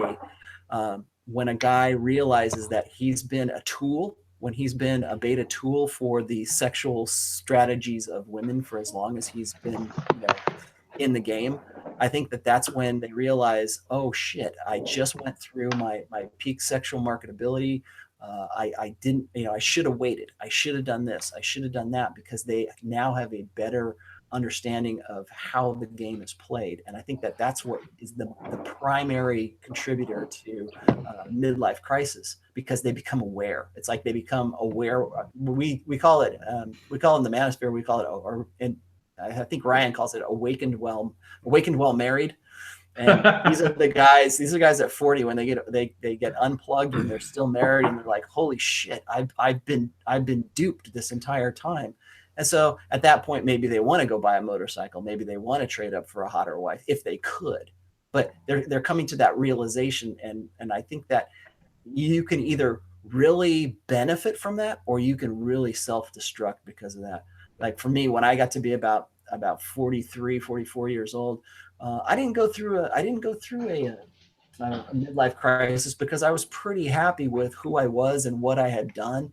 I wasn't thinking, God, I should have fucked more girls. I wasn't thinking, I could have done this better. I mean, I made some mistakes, and there's some things I could have done better along the way, but most of those were really in my career and in my life as doing what I do for a living. Not anything to do with the women or my wife or anything like that. So I was pretty set. But I counsel guys constantly who are in a midlife crisis, and they go, I don't know, should I leave my wife? Should I do this? Should I do that? And it's really been prompted by them suddenly realizing that they've been beta their entire lives, and now they're trying to turn things around. And I think that's a really tough place for guys to be. Well, on a positive note, I think for your points, Roland, what you're talking about, I think Andrew the Private Man was a really good example of someone who found the red pill late in life. I think 47, 48, if I'm not mistaken. Turned himself around, yeah. Yeah, and so it can be done, and it was done very well. Sadly, he died of a rare form of eye cancer, but 10 years later. And just real quickly, I'm coaching. I don't want to say coaching. I'm counseling this guy who is 70 years old right now, and we just sort of have a back and forth kind of conversation. And he became aware, became unplugged, I guess, right at about 69, 70 years old. And now he wants to turn himself around. He wants to do something different, you know, with the remaining years that he has. And I'm happy to help him, but I don't think it's ever too late. But I think that once you get to a certain point and you haven't unplugged, you're probably not going to unplug. Yeah, We have that's, one of that's those too. probably the age, but maybe it can be done. Is anybody who's 40 here? Nobody's 40 here. I'm 40. Donnie. Oh, you are? Okay. Yep. Well, that's Yeah. what you have to look forward to. Here comes your Yeah, midlife well- crisis, Don. Well, here's the thing. I don't. This is funny, and I think it's interesting that you say this because I am now more focused on my physical fitness now than I ever have been in my entire life. And I was actually thinking about this the other day. Like, is this my midlife crisis moment? Because within the next 6 months, I will be in the best shape that I have ever been in. Monday, I lifted heavy weights, did jujitsu that night. Tuesday, I did spin class. Wednesday, lifted heavy, jiu-jitsu that night. Thursday, I took the day off because the cleaning lady came. Friday, heavy weights, jiu-jitsu. This morning, I did a spin class. So right now, I have sort of an unhealthy obsession with my physique. I don't have any interest in going out and buying a motorcycle. I've owned cool cars before. That kind of stuff is important, but it's not as important to me. But for me, I want to make my 40s the best decade of my life. And the reason why is because I've more or less exited the game. I don't go out and holler at chicks anymore. I'm in a committed long-term relationship, and it really is unbelievable how much more you get done, how much more you accomplish, how much money you save when pussy is not your main priority. I say this all the time. Men, and Rollo, you can speak to this. Most men come to the red pill because of heartbreak or sexual frustration or a combination of both. And a funny thing happens on the way to the fabled, red pill playa status is that you figure out that there are other things in life other than women, and that that women having success with women is merely a byproduct or a side effect of living the red pill life. If you keep yourself in shape, if you have healthy hobbies, if you start a project, you're going to be living your purpose, and women are naturally attracted to men who have a lot going on. So you're going to be naturally attractive to women. Well, now that I'm out of the game, I'm in a long-term relationship. I plan to build for the future. That's what I look forward to in my 40s. Now, could my plans be derailed? Of course, for whatever reason, anything could happen. But my 30s was an unbelievably wild decade. It was really, really crazy. But I really think that my 40s are going to be much, much better. That's what I personally have to look forward to. So I think my midlife crisis moment is me being in the gym and sweating and puking and doing all this other stuff. I think that's sort of a byproduct of that. All right. Does anyone have something to contribute? Otherwise, I think we'll wind down the show for today. We're at about 2 hours and 20 minutes. Yeah, just your 30s. Being 30 is a culmination of what your 20s were like. Being 40 is what your 30s look like. So you're showing what your last decade was spent like. And it's great that Donovan is getting better every decade. So hitting 40 showed that he did right by his 30s. And when people talk about the wall and the male wall or whatever, that's all that really is showing you what's that word for investing? Carl, you're finance. What's the one where investments get better over time, accumulate? Amortize. Appreciation and compound interest. Yeah, compound interest, exactly. Well, So I think that's great. Yeah. I was just I'll just end here by saying that here I am entering my 50s, and I've got a post up right now, sort of, I think it's Life at 50, and I was just sort of contemplating what it is that I want to do, because like I've built so much over my 30s and my 40s, and now it's like I understand. I think you have a better sense of purpose with the older you get as a man, assuming you have done right by yourself as far as your potential is concerned. And so like I was like when we were starting the show out, I was saying, I'm at a point where I need to figure out what's important to me. What kind of dent can I leave in the universe? I think it was Steve Jobs who said, you got to leave a dent in the universe. And you know, I don't want to sell. He's like, you know, do you want to sell sugar water or do you want to change the world? And I want to help change the world. I want to hope, I hopefully am going to be able to write more and put more out there, because as part of that post, I'm really concerned about getting what Alzheimer's disease, because my father died of Alzheimer's back when he was 60. He started getting it when he was 63.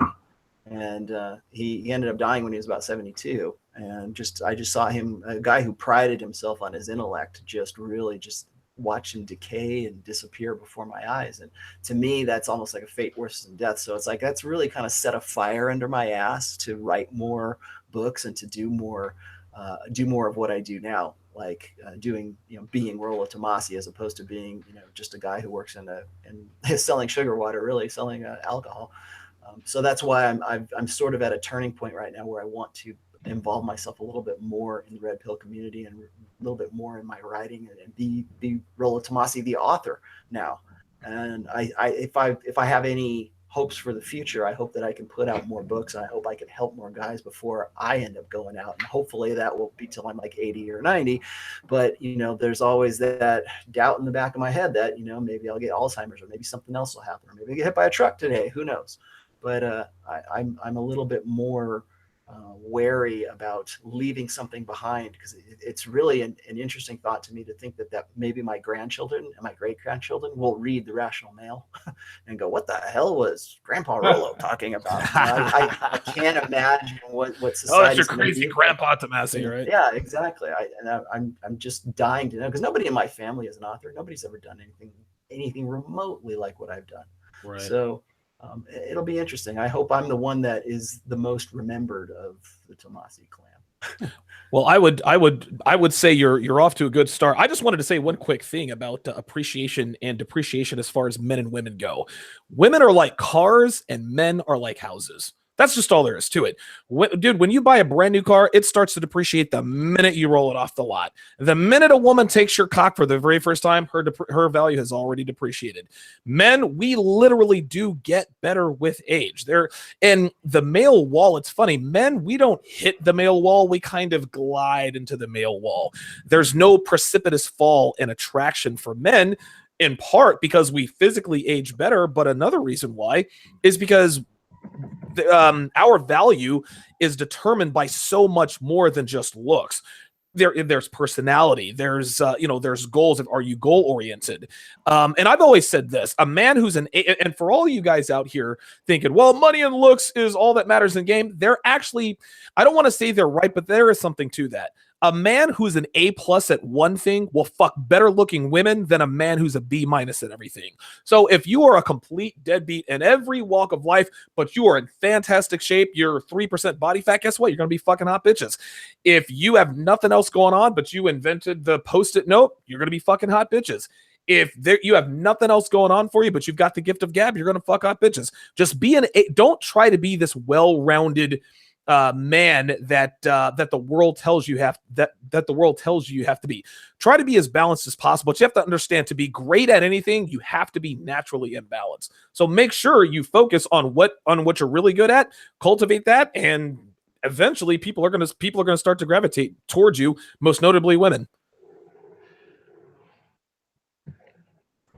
I think Carlos was supposed to go next. Yeah, here, I'll quickly. Go.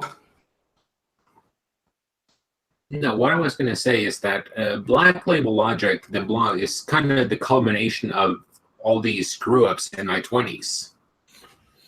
So that's everything I did and screwed up on in my 20s. And, you know, my 20s were a train wreck in many regards, and it ended, as Anthony knows, with a fairly, let's say, interesting relationship experience. And that's why I think the thing Rollo says about the way the PUA tend to go is very interesting, because it always starts with, okay, you learn PUA, and then you do PUA for 3-4 years and start to get good at it, and suddenly you're in the position where, oh, I should grow up and go into a relationship. And I did that exact path. And it was an interesting kind of train wreck scenario. I mean, luckily I met Anthony, and Anthony managed to find perhaps the only woman in the world who was crazier than my ex. And that's I don't know if I'd that give her requires that. fucking talent right there. I mean, like I told Ryan when he was saying, well, if a woman has pulled a gun on you, and I'm like, well, I've had a knife pulled on me. Does that count? Fuck yeah, I think it does. Deadly weapon. Jesus. But the point is that I kind of built the blog because I started to realize that, this is what I want I want this to be the magnum opus and the capstone of my 20s and the documentation of my 30s. Well, it's also an opportunity for other young men to not have the same experience you did, to have a better one, which is, I think that's what your blog does, and Rolo's, everyone's work here does that. They can learn from our mistakes and then not make the same ones. Yeah. They can make bigger mistakes and fuck up in another way, or not. Yeah, and also for, from the perspective of like, if I'm tired one day and I'm like, okay, I don't want to go to the gym today. I really just want to lay on the couch. And then, I see Donovan being like, well, I just attended the spin class and I did Brazilian jiu-jitsu and I'm about to hit the gym. And I'm like, fucking Donovan's 40. If he can handle that, I should be able to go to the gym. And I'm like, okay, I'll drag my ass out the door, because you're kind of held accountable by seeing everyone else doing stuff. Donovan, you want to hop in? Yeah, I went before him. I was talking about women being like cars and men being like houses with regards to appreciation and depreciation in value. Remember, you're the house, guys. She's the car. Or Ryan, did you want to hop in? I meant to say. Yeah, it's a rhetorical question for Rolo. I just realized something. So my dad died when I was a teenager. He was actually about your age. He died of emphysema, lung cancer, because he was smoking too much. His last month on an oxygen tank. Here's something I've been thinking about. So you kind of know, like your dad had a genetic thing. So you kind of have a generic roadmap, like what your next 20 years may or may not be like. Would you find that better or worse? In my case, it was self-inflicted, and it's about the same as your timeline, 20 years. Would you rather know what you might have in store for you? Or I have no idea. Once I turn 50, no idea what my lifespan's like and what's possibly coming down the line. I'm already making a decision based on the presumption that I will at some point decay. I don't know how realistic that is. I wrote about this, like I said, in the last post that I've got up right now, and I mentioned that my father had died from Alzheimer's, but a lot of guys are telling me, oh, it's not, it's environmental and it's not genetic, and I think they're still doing a lot of studies on who knows, right? But the other thing is, I don't know who my biological grandfather is on my mom's side of the family, so there's that sort of genetic X factor that I have too. So I like to do lots of things, and I keep my mind is pretty active as a writer. So, my dad was very lethargic later on in his life. And so I would say that a lot of, if it's lifestyle, I can certainly see how my father's lifestyle contributed to him getting Alzheimer's. But to answer your question, yes, I'm already planning that. If you go and you look at the life of Steve Jobs in his later years, when he found out that he had cancer, and he in some level of consciousness understood that he was going to die because of that, that's when he became really super hyper productive. And we got all these we got an iPhone, we got an iPad, we got all kinds of different innovations and things that we never knew we needed before, right? And I don't, whatever your opinion of Steve Jobs, I don't really care. But the point is that once you see the end coming, I think, at least for a guy like me, and I'm an artist as well, and I'm a writer and I'm a thinker, and I've got a lot of I have lots of irons in the fire as far as my life is concerned. And so hitting 50 sort of made me want to reassess what's going to be important in the future and what's not going to be important in the future, and what am I going to put my time into.